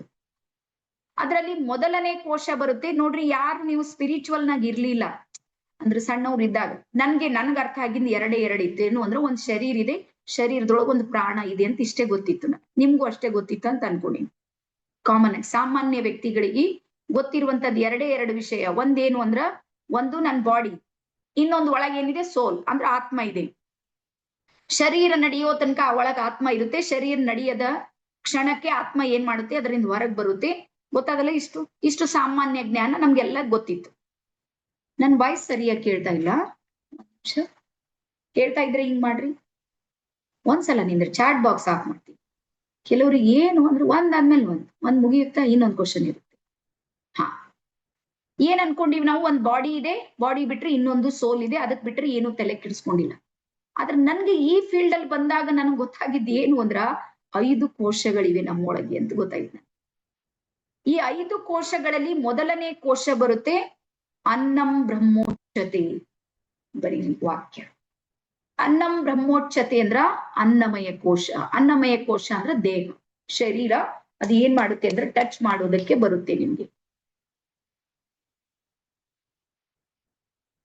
ಅನ್ನಂ ಬ್ರಹ್ಮೋಚ್ಚತೆ ಬರೀರಿ ಅನ್ನಮಯ ಕೋಶ. ಈ ಅನ್ನಮಯ ಕೋಶ ಯಾವುದು ಅಂದ್ರೆ ನಮ್ಮ ಶರೀರ. ಇದು ಕಾಣ್ತಾ ಇರುವಂತ ಶರೀರ. ಈ ಶರೀರದ ಮೂಲ ಶಕ್ತಿ, ಮೂಲ ಎನರ್ಜಿ ಯಾವುದು ಅಂದ್ರೆ ತೆಗೆದುಕೊಳ್ಳುವ ಆಹಾರ. ನೀವ್ ಯಾವಾಗ ಆಹಾರ ತೆಗೆದುಕೊಳ್ಳೋದಿಲ್ಲ ನೋಡ್ರಿ, ಅವಾಗ ಈ ಶರೀರ ಕಾರ್ಯ ಮಾಡೋದು ಕಡಿಮೆ ಮಾಡ್ತಾ ಬರುತ್ತೆ. ನೀವು ಜೈನ್ ಧರ್ಮದಲ್ಲಿ ಏನಾದ್ರೂ ಹೋದ್ರೆ ಅಲ್ಲಿ ಸಲ್ಲೇಖನ ವ್ರತ ಅವೆಲ್ಲ ಗೊತ್ತಿರ್ಲಿ. 40 days ಏನೇನು ಕೊಡೋದಿಲ್ಲ. ಆ ನಂತರ ಅದು ಆತ್ಮ ಏನ್ ಮಾಡುತ್ತೆ, ಶರೀರವನ್ನ ಬಿಟ್ಟು ಹೊರಗ್ ಬರುತ್ತೆ. ಯಾಕಂದ್ರೆ ಅದಕ್ಕೆ ಆಹಾರ ಇರೋದಿಲ್ಲ. ಶರೀರಕ್ಕೆ ಆಹಾರ ಪೂರೈಕೆ ಏನಾದ್ರೂ ಮಾಡ್ಲಿಲ್ಲ ಅಂದ್ರ 40 days ನಂತರ ಒಳಗಿನ ಆತ್ಮ ಏನ್ ಮಾಡುತ್ತೆ ಅಂದ್ರೆ ಹೊರಗ್ ಬರುತ್ತೆ. ಹಾಗಾಗಿ ಶರೀರ ನಿರ್ವಹಣೆ ಮಾಡುವ ಮೊದಲ ಲೇಯರ್ ಯಾವುದು? ಅನ್ನಮಯ ಕೋಶ. ಇದು ಮೊದಲನೇ. ಹಾ, ಅದಾದ ನಂತರ ನಿಮ್ಗೆ ನಾನು ಒಂದು ಉದಾಹರಣೆಯನ್ನ ಹೇಳ್ತೀನಿ. ನಿಮ್ ಹತ್ರನೂ ಇಂಥ ಕೇಸ್ಗಳು ಬಂದಿರ್ಬೋದು ಅಥವಾ ನೀವು ನೋಡಿರ್ಬೋದು. ಎಕ್ಸಾಂಪಲ್ ಒಂದು ಮಾತನ್ನ ಹೇಳ್ತೀನಿ. ನಿಮ್ಮಲ್ಲಿ ಯಾರಿಗೋ ಒಬ್ರಿಗೆ ಹೆಲ್ತ್ ಇಶ್ಯೂ ಇದೆ ಅಂತ ತಿಳ್ಕೊರಿ. ಹೊಟ್ಟೆ ನೋವು ಇದೆ ಎಕ್ಸಾಂಪಲ್. ಅವ್ರು ಇಡೀ ರಾತ್ರಿ ಚಡಪಡಿಕೆ ಇದೆ, ಹೊಟ್ಟೆ ನೋವು. ನೀವು ಬೆಳಗ್ಗೆ ಅವ್ರಿಗೆ ಹಾಸ್ಪಿಟಲ್ ಕರ್ಕೊಂಡು ಹೋದ್ರಿ, ಎಲ್ಲಾ ರೀತಿಯ ಸ್ಕ್ಯಾನಿಂಗ್ ಆಯ್ತು, ಎಲ್ಲಾ ಟೆಸ್ಟ್ ಮಾಡಿದ್ರಿ, ಎಲ್ಲಾನು ಮುಗಿತು. ಸಾಯಂಕಾಲ ಡಾಕ್ಟರ್ ಹತ್ರ ನೀವು ಅವ್ರಿಗೆ ಆ ರಿಪೋರ್ಟ್ಸ್ ಗಳನ್ನ ತಗೊಂಡು ಅವ್ರಿಗೆ ಎದುರು ಕೂಡಿಸಿದಾಗ ಡಾಕ್ಟರ್ ಹೇಳಿದ್ರು ರಿಪೋರ್ಟ್ ನಿಲ್ಲಿದೆ ಅಂತ. ರಿಪೋರ್ಟ್ ನಲ್ಲಿ ಏನೂ ಇಲ್ಲ, ಆದ್ರೆ ಅವ್ರಿಗೆ ತೊಂದರೆ ಇದೆ. ಅಲ್ಲಿ ಏನ್ ಅನ್ಕೋತೀರಿ ನೀವು ಹೇಳ್ರಿ ನನ್ಗೆ? ಚಾಟ್ ಬಾಕ್ಸ್ ಆನ್ ಇದೆ. ರಿಪೋರ್ಟ್ ಹೇಳುತ್ತೆ ಅವ್ರಿಗೆ ಏನು ಇಲ್ಲ, ರಿಪೋರ್ಟ್ ನಿಲ್ಲಿದೆ. ಆದ್ರೆ ಪ್ರಾಬ್ಲಮ್ ಇರೋದು ಸತ್ತೇ ಇದೆ. ಅವ್ರು ಬೇಕು ಅಂತ ಮಾಡ್ತಾ ಇಲ್ಲ. ನೀವು ಅವ್ರ ಬಗ್ಗೆ ನೆಗೆಟಿವ್ನು ತಗೊಳ್ಬೇಡಿ. ನಿಜವಾಗ್ಲೂ ಅವ್ರಿಗೆ ತೊಂದರೆ ಇದೆ. ಹಾಗಾದ್ರೆ ಏನ್ ತಿಳ್ಕೊಳ್ತೀರಿ ಹೇಳ್ರಿ? ಮೆಸೇಜ್ ಮಾಡ್ರಿ ನೋಡೋಣ ಬೇಗ. ಏನ್ ತಲೆ ಓಡುತ್ತೆ ನಿಮ್ದು ಆ ಟೈಮ್ ನಲ್ಲಿ? ಹಾ, ಬ್ಲಾಕ್ ಮ್ಯಾಜಿಕ್ ಆಗಿರ್ಬೋದು, ಪ್ರಾಬ್ಲಮ್ ಮೈಂಡ್ ನಲ್ಲಿ ಇರ್ಬೋದು, ನೆಗೆಟಿವ್ ಎಫೆಕ್ಟ್ ಇರ್ಬೋದು. ಎಸ್ ಪುಷ್ಪ, ಹಾ, ನೆಗೆಟಿವ್ ಎನರ್ಜಿ ಇರುತ್ತೆ ಅಂತ. ಥರ್ಡ್ ಪಾರ್ಟಿ ಏನಾದ್ರೂ ಮಾಡಿರ್ಬೋದು. ಎಸ್ ದರ್ಶನ್, ಮೋಟ್ರಲ್ಲ ಮೇಡಮ್ ನಿಮ್ ಹೆಸರು ಬರೀರಿ. ಎಸ್, ಹಾ, ಮಾನಸಿಕ ಸಮಸ್ಯೆ ಇರ್ಬೋದು ರೀ. ವಸುಧರ, ಚಂದ್ರಶೇಖರ್, ದೃಷ್ಟಿ ಇರ್ಬೋದು, ಏನಾದ್ರು ಸೈಕೋಸೊಮೆಟಿಕ್ ಏನಾದ್ರೂ ಪ್ರಾಬ್ಲಮ್ ಇರ್ಬೋದು. ಎಸ್ ದೀಪಾ, ಆಸಿಡಿಟಿಲಿಂದ ಹುಚ್ಚುಚ್ಚು ಮಾಡಲ್ಲ, ಹೊಟ್ಟಿ ನೋವು ಬರಲ್ಲ ಆಸಿಡಿಟಿಲಿಂದ. ಹಾ, ನೆಗೆಟಿವ್ ಇಶ್ಯೂಸ್ ಏನಾದ್ರೂ ಇರ್ಬೋದು. ಹಾ, ಮಾನಸಿಕ ಸಮಸ್ಯೆ ಇರ್ಬೋದು. ಬರ್ಕೊಡ್ರಿ ಆನ್ಸರ್ ಬರ್ಕೊಡ್ರಿ. ಹಾ, ಓವರ್ ಥಿಂಕಿಂಗ್ ಏನೇನೋ ನಾವೆಲ್ಲ ತಲೆ ಕೆಡ್ಸ್ಕೊಂಡಿರ್ತೀವಿ. ಬರ್ಕೊಡ್ರಿ. ಅವ್ರಿಗೆ ಸಮಸ್ಯೆ ಇರೋದಂತೂ 100% ಇದೆ. ಇದ್ರಲ್ಲಿ ಯಾವ್ದು ಪ್ರಾಬ್ಲಮ್ ಇಲ್ಲ. ಇದು ಬರೀ ಹೊಟ್ಟೆ ನೋವನ್ನ ಉದಾಹರಣೆ ಹೇಳಿನಿ, ಬೇರೆದು ಇಂಥವು ಬಹಳ ಇರುತ್ತೆ. ಹಾರ್ಟ್ ನಲ್ಲಿ ಏನೋ ಆಗ್ತಾ ಇದೆ, ಇಲ್ಲಿ ಏನೋ ಪೇನ್ ಆಗ್ತಾ ಇದೆ ಅಂತ ಇಡೀ ದಿನ ನೀವು ಹೋಗಿ ಟೆಸ್ಟ್ ಮಾಡ್ತೀರಿ. ಡಾಕ್ಟರ್ ಅಂತಾರೆ ಏನೂ ಆಗಿಲ್ಲ ಅವ್ರಿಗಂತ. ಇಂಥವ್ ಕೇಸ್ ನೋಡ್ರಿಲ್ಲ, ಗಾಬರಿ ಯಾರಿಗೋ ಅವ್ರ ಫ್ರೆಂಡ್ ಸರ್ಕಲ್ ನಲ್ಲಿ ಯಾರಿಗೊಬ್ರಿಗೆ ಹಾರ್ಟ್ ಅಟ್ಯಾಕ್ ಬಂದಿರುತ್ತೆ, ಇವ್ರಿಗೆ ಗಾಬರಿ ಮಾಡಿ ಇವ್ರಿಗೆ ಹೋಗಿ ಟೆಸ್ಟ್ ಮಾಡ್ತಾರೆ, ಏನೂ ಇರೋದಿಲ್ಲ, ಆದ್ರೆ ಇವ್ರಿಗೆ ಪೇನ್ ಅನಿಸ್ತಾ ಇರುತ್ತೆ. ಇಂಥ ಕೇಸ್ ನೀವು ನೋಡಿರ್ಬೋದು. ರೀಸನ್ ಬರ್ಕೋರಿ, ಏನ್ ಪ್ರಾಬ್ಲಮ್ ಆಗಿರುತ್ತೆ ಅಂದ್ರ, ಯಾವ ಸಮಸ್ಯೆ 40 ಡೇಸ್ 40 ದಿನಗಳ ಕಾಲ ಅನ್ನಮಯ ಕೋಶದಲ್ಲಿದ್ದು ಅದಕ್ಕೆ ಸರಿಯಾದ ಚಿಕಿತ್ಸೆ ಸಿಗ್ಲಿಲ್ಲ ಅಥವಾ ಅದು ಅಲ್ಲಿಂದ ರಿಮೂವ್ ಆಗ್ಲಿಲ್ಲ ಸಮಸ್ಯೆ ಅಂದ್ರ, ಅದು 2ನೇ ಲೇಯರ್ ಹೋಗಿ ಅಟ್ಯಾಕ್ ಮಾಡುತ್ತೆ. ಅದಕ್ಕೆ ಹೇಳ್ತೀವಿ ಪ್ರಾಣಮಯ ಕೋಶ.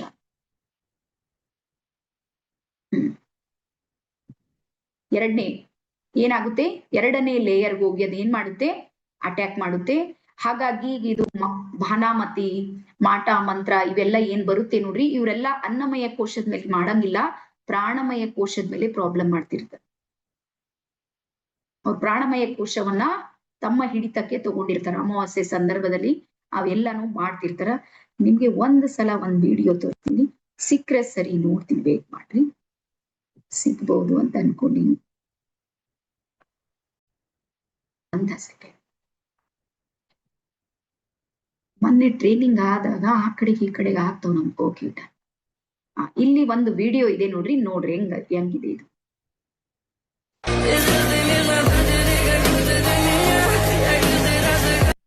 ಇಲ್ಲಿ ಒಂದ್ ಹೆಣ್ಮಗಳು ಒಂದ್ ಗೊಂಬೆ ಮಾಡಿದಾಳೆ, 15 ಇದೆ ಅದರ ಸಂಖ್ಯೆ. ಅವಳು ಇಲ್ಲಿ ಆ ಗೊಂಬೆಗೆ ಚುಚ್ಚುತ್ತಾ ಇದ್ದಾಳೆ ಸೂಜಿ ಹಚ್ಚಿ. ಅಲ್ಲಿ ಏನ್ ಆಗ್ತಾ ಇದೆ ನೋಡ್ರಿ ನೀವು. ಆಕಿ ಯಾವ್ದಕ್ ಅಟ್ಯಾಕ್ ಮಾಡ್ತಾ ಇದ್ದಾಳಂದ್ರೆ ಪ್ರಾಣಮಯ ಕೋಶಕ್ ಮಾಡ್ತಾ ಇದ್ದಾಳೆ ನೋಡ್ರಿ.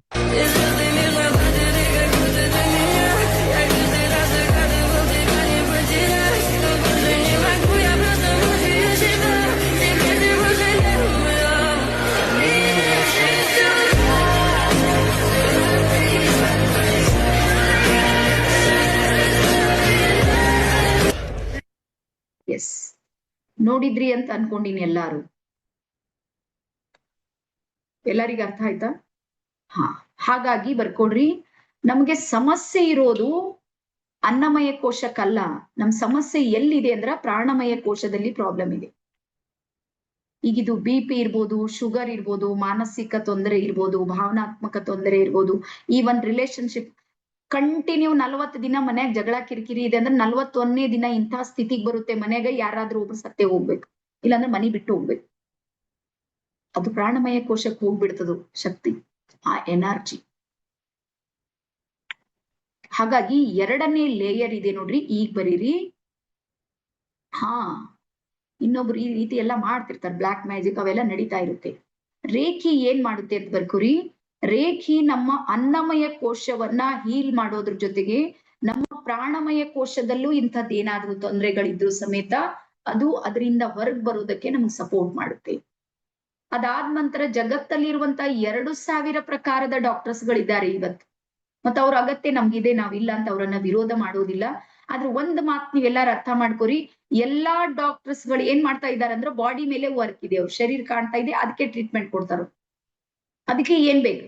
ಆದ್ರೆ ಇವತ್ತಿಗೆ ಯಾವುದೇ ವೈದ್ಯರು ಸಮೇತ ಪ್ರಾಣಮಯ ಕೋಶಕ್ಕೆ ಹೀಲಿಂಗ್ ಮಾಡ್ಲಿಕ್ಕೆ ಸಾಧ್ಯನೇ ಇಲ್ಲ. ಪ್ರಾಣಮಯ ಕೋಶಕ್ಕೆ ಹೋಗುವಂತ ಶಕ್ತಿ ಇರೋದು ಕೇವಲ ಅಧ್ಯಾತ್ಮಕ್ಕೆ ಮಾತ್ರ. ಬರ್ಕೊಡ್ರಿ.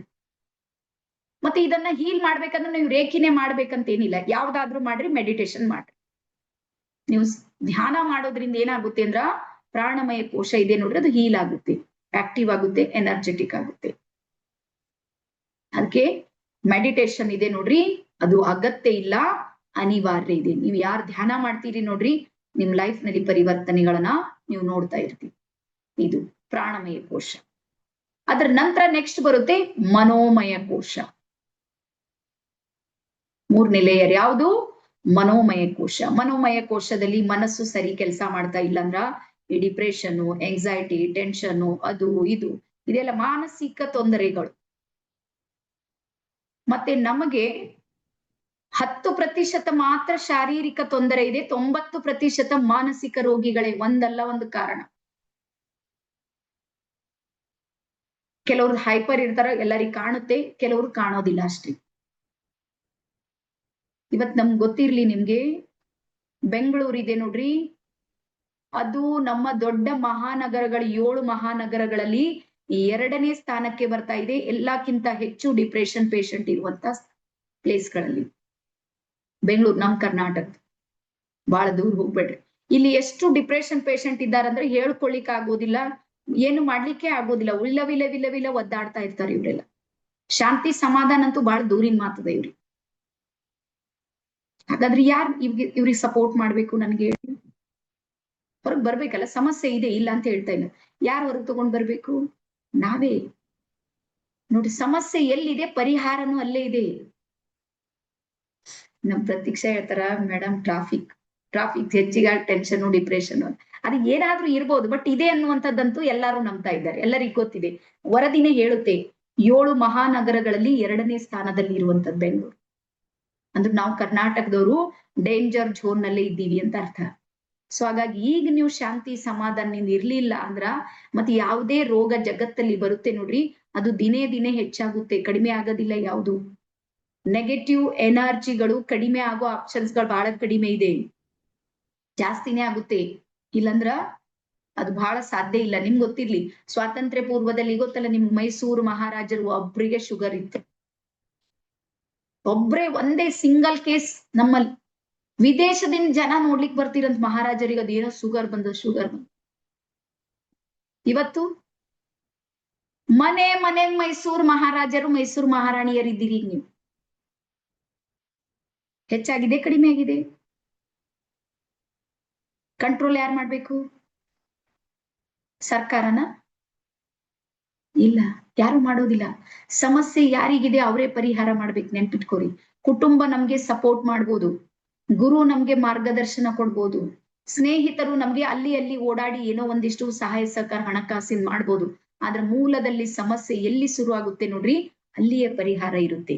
ಇದು ಪಂಚಕೋಶಗಳಲ್ಲಿ ಇರುವಂತಹ ಶಕ್ತಿ. ಹಾಗಾಗಿ ಇದು ಎಲ್ಲಿ? ಮನೋಮಯ ಕೋಶ. ಅದ್ರ ನಂತರ ನೆಕ್ಸ್ಟ್ ಬರುತ್ತೆ ವಿಜ್ಞಾನಮಯ ಕೋಶ. ನೆಕ್ಸ್ಟ್ ಎಲ್ಲಿ ಬರುತ್ತೆ? ವಿಜ್ಞಾನಮಯ ಕೋಶ.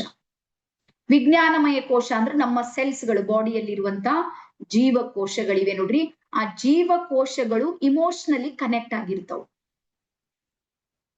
ನಾನ್ ಬಹಳ ಖುಷಿಯಾಗಿದ್ದೀನಿ ಅಂದ್ರ ಎಲ್ಲಾ ವಿಜ್ಞಾನಮಯ ಕೋಶ ಏನ್ ಮಾಡುತ್ತೆ ಅಂದ್ರೆ ಹ್ಯಾಪಿ ಹಾರ್ಮೋನ್ಸ್ ಗಳನ್ನ ರಿಲೀಸ್ ಮಾಡುತ್ತೆ.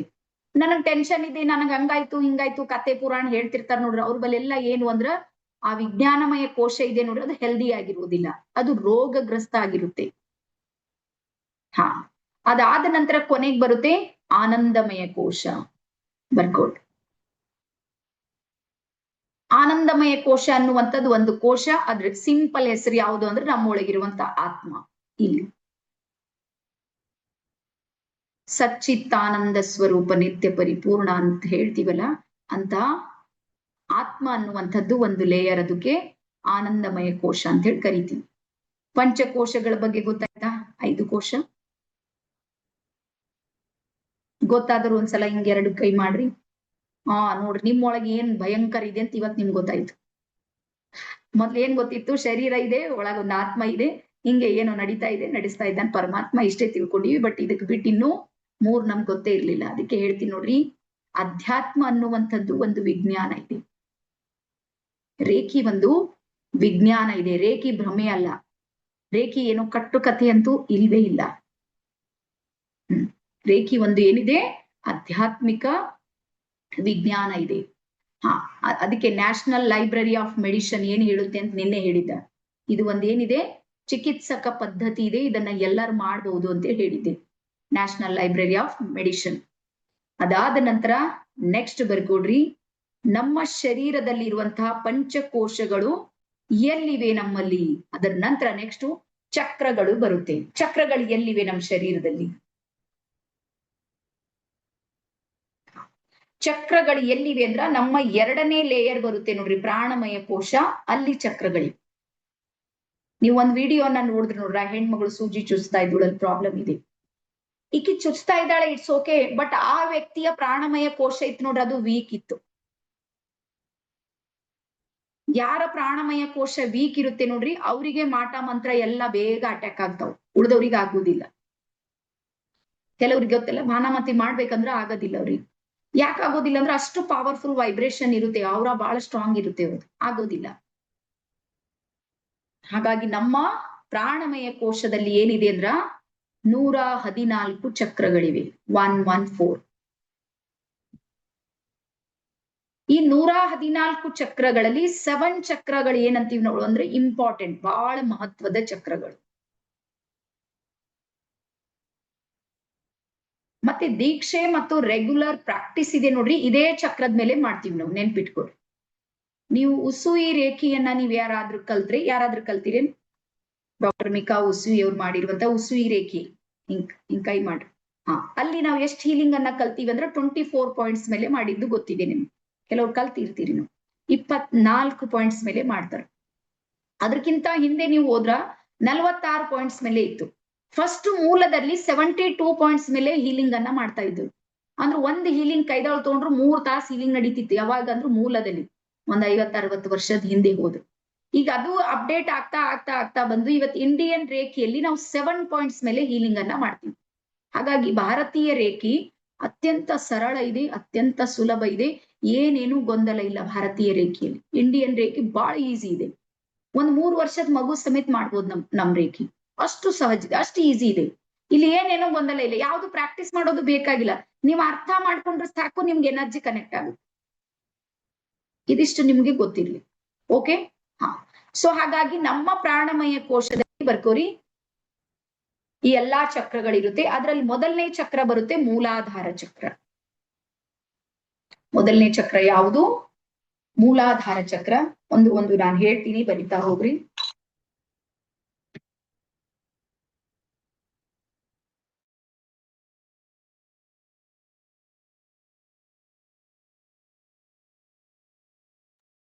ಎಸ್, ಮೊದಲನೇದು ಬರುತ್ತೆ ಮೂಲಾಧಾರ ಚಕ್ರ.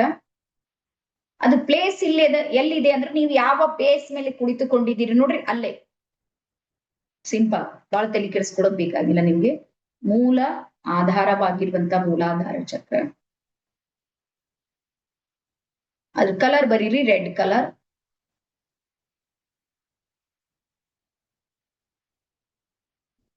ಅದಾದ ನಂತರ ಎರಡನೇದು ಬರುತ್ತೆ ಸ್ವಾಧಿಷ್ಠಾನ ಚಕ್ರ. ಸ್ವಾಧಿಷ್ಠಾನ ಚಕ್ರದ ಕಲರ್ ಬರುತ್ತೆ ಕೇಸರಿ ಬಣ್ಣ, orange colour. Orange colour place ಎಲ್ಲಿ ಬರುತ್ತೆ ಅಂದ್ರೆ ನಿಮ್ಮ ನಾಭಿ ಇದೆ ನೋಡ್ರಿ, ನಾಭಿ ಅಂದ್ರೆ ಹೊಕ್ಕಳ ಕೆಳಗೆ 2 ಇಂಚ್.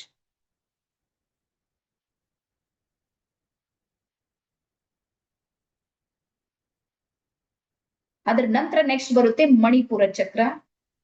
ಇಲ್ಲಿ ಬರುತ್ತೆ ನೋಡಿ ಮಣಿಪುರ. ಮಣಿಪುರ ಚಕ್ರ ಕಲರ್ ಬರೀರಿ ಹಳದಿ ಬಣ್ಣ, ಹಳದಿ ಬಣ್ಣ.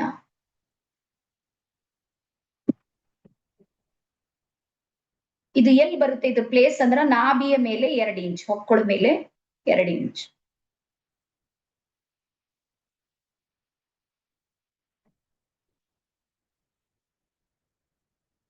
ಅದರ ನಂತರ ನೆಕ್ಸ್ಟ್ ಬರುತ್ತೆ ಹೃದಯ ಚಕ್ರ, ಅನಾಹತ ಚಕ್ರ ಅಥವಾ ಅನಹದ್ ಚಕ್ರ ಅಂತ ಹೇಳ್ತಾರೆ ಇದಕ್ಕೆ.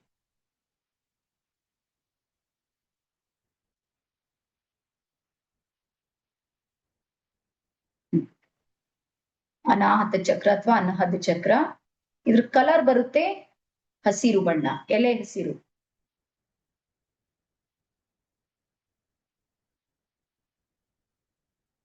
ಎಲೆ ಹಸಿರು. ಎಸ್. ಅದ್ರ ನಂತರ ನೆಕ್ಸ್ಟ್ ಬರುತ್ತೆ ವಿಶುದ್ಧಿ ಚಕ್ರ, ಕಂಠದಲ್ಲಿ ವಿಶುದ್ಧಿ ಚಕ್ರ.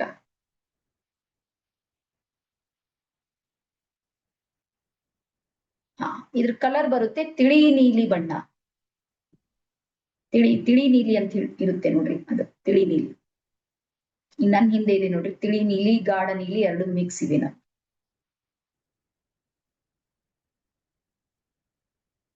ಅದರ ನಂತರ ಇಲ್ಲಿ ಬರುತ್ತೆ ಆಜ್ಞಾ ಚಕ್ರ, ಭ್ರುಕುಟಿಯ ಮಧ್ಯದಲ್ಲಿ. ಆಜ್ಞಾ ಚಕ್ರ. ಇದ್ರ ಕಲರ್ ಬರುತ್ತೆ ಗಾಢ ನೀಲಿ ಬಣ್ಣ, ಡಾರ್ಕ್ ಬ್ಲೂ.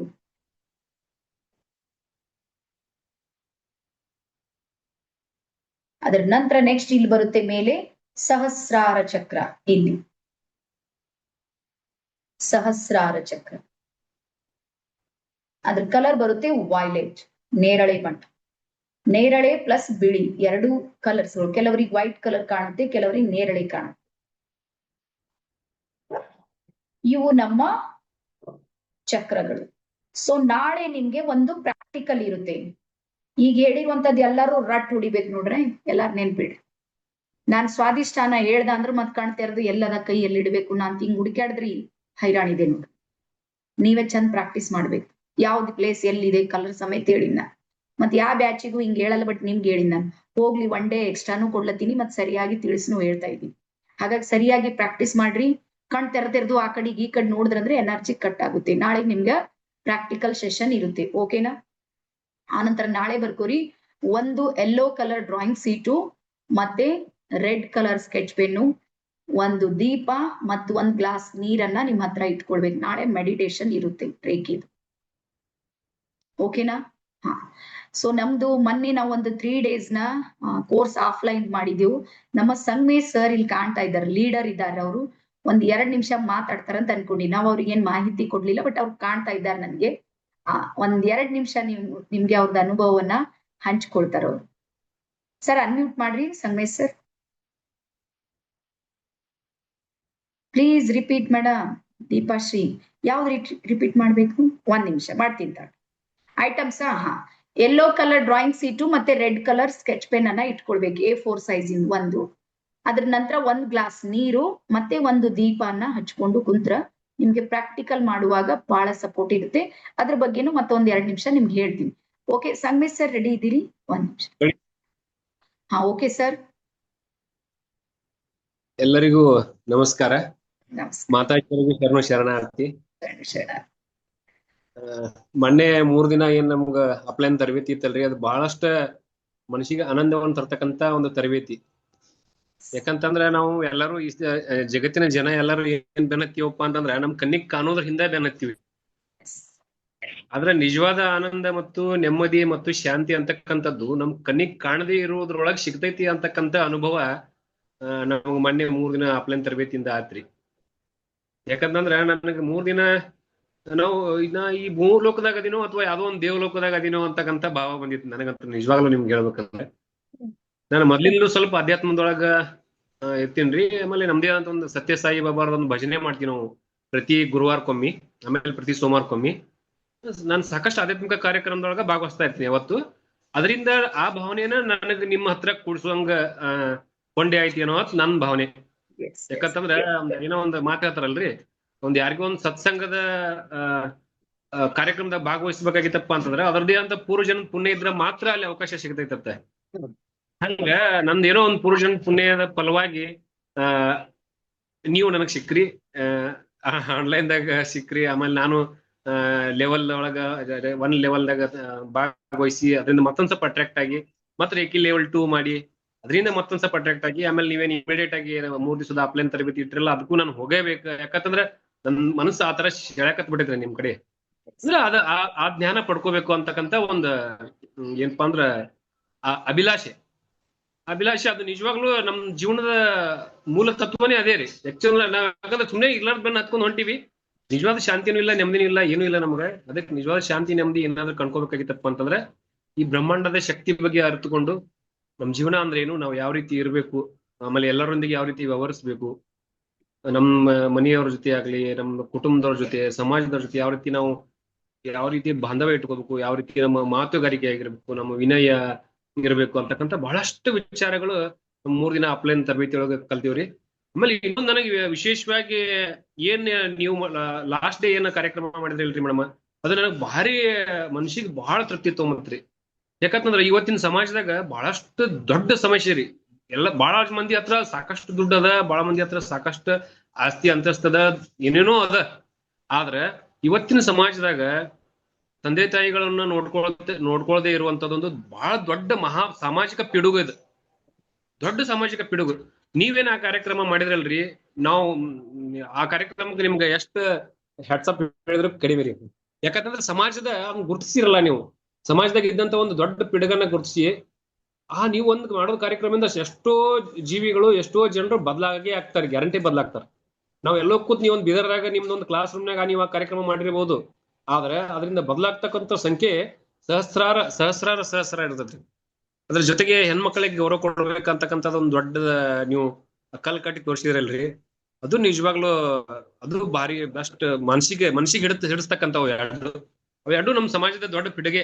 ಅವೆರಡು ನೀವು ನಿರ್ಮೂಲನೆ ಮಾಡಕ್ ನಿಮ್ದು ಒಂದು ಅದಕ್ಕೆ ಹಸ್ತ ಅದ, ನಿಮ್ದೇ ಅಂತ ಸಾಮರ್ಥ್ಯವಾಗಿ ನೀವು ಮಾಡಕತ್ತಿರಲ್ಲ. ಅದಕ್ಕೆ ನಿಮ್ಗೆ ಅನಂತ ಕೋಟಿ ಶರಣಾರ್ಥಿಗಳು ಹಾಗೂ ಧನ್ಯವಾದಗಳು ತಮಗೆ. Thank you sir. ಬಹಳ ನಿಮ್ಮ ಫ್ರೆಂಡ್ ಕರ್ಕೊಂಡ್ ಬಂದಿರಿ, ಭಾರಿ ಸರ್. ರಿಯಲ್ ಹೊಸ ಬಂದವ್ರು ಅಡ್ಜಸ್ಟ್ ಆಗೋ ಸ್ವಲ್ಪ ಕಷ್ಟ ಇರುತ್ತೆ, ಬಟ್ ಅವ್ರು ಎಲ್ಲಾ ಆಕ್ಟಿವಿಟಿಗಳನ್ನ ಮಾಡಿದಾರೆ. ಅವ್ರಿಗೂ ನಮ್ ಕಡೆ ಥ್ಯಾಂಕ್ ಯು ಹೇಳಿ, ನಮ್ ಟ್ರಸ್ಟ್ ಕಡೆಯಿಂದ. ಅದಾರ್ರಿ, ಕ್ಲಾಸ್ನಾಗ ಅದಾರ್ರಿ. ಓಕೆ ಓಕೆ, ಬರ್ರಿ. ಬಹಳ ಖುಷಿ ಆಯ್ತು ಸರ್, ಬಹಳ ಥ್ಯಾಂಕ್ ಯು ಸರ್ ನಿಮ್ಗೆ. ಸೊ ಅದಕ್ಕೆ ನಾನು ಯಾವಾಗ್ಲೂ ಒಂದ್ ಹೇಳ್ತೀನಿ, 100 ದಿನದ ಆನ್ಲೈನು 3 ದಿನದ ಆಫ್ಲೈನ್ಗೆ ಸಮ ಇರುತ್ತೆ. ಅಲ್ಲಿರೋ ಎನರ್ಜಿನೇ ವರ್ಣನೆ ಮಾಡ್ಲಿಕ್ಕೆ ಆಗೋದಿಲ್ಲ, ಶಬ್ದಗಳಲ್ಲಿ ಹಿಡಿದಿಡೋದಕ್ಕೆ ಸಾಧ್ಯ ಇಲ್ಲ. ನಾವು ಸಣ್ಣವರಿದ್ದಾಗ ಹೇಳ್ತಿದೀವಿ ನೋಡಿ, ಸಕ್ರಿ ಹೆಂಗಿದೆ ಅಂತ ಹೇಳಿ ಕೇಳಿದ್ರ ನಾವು ಸಕ್ರಿ ಕೊಟ್ಟೆ ನೋಡ್ಬೇಕು, ಅದ್ರ ಬಗ್ಗೆ ಪುಸ್ತಕ ಓದಿದ್ರೆ ಅರ್ಥ ಆಗೋದಿಲ್ಲ.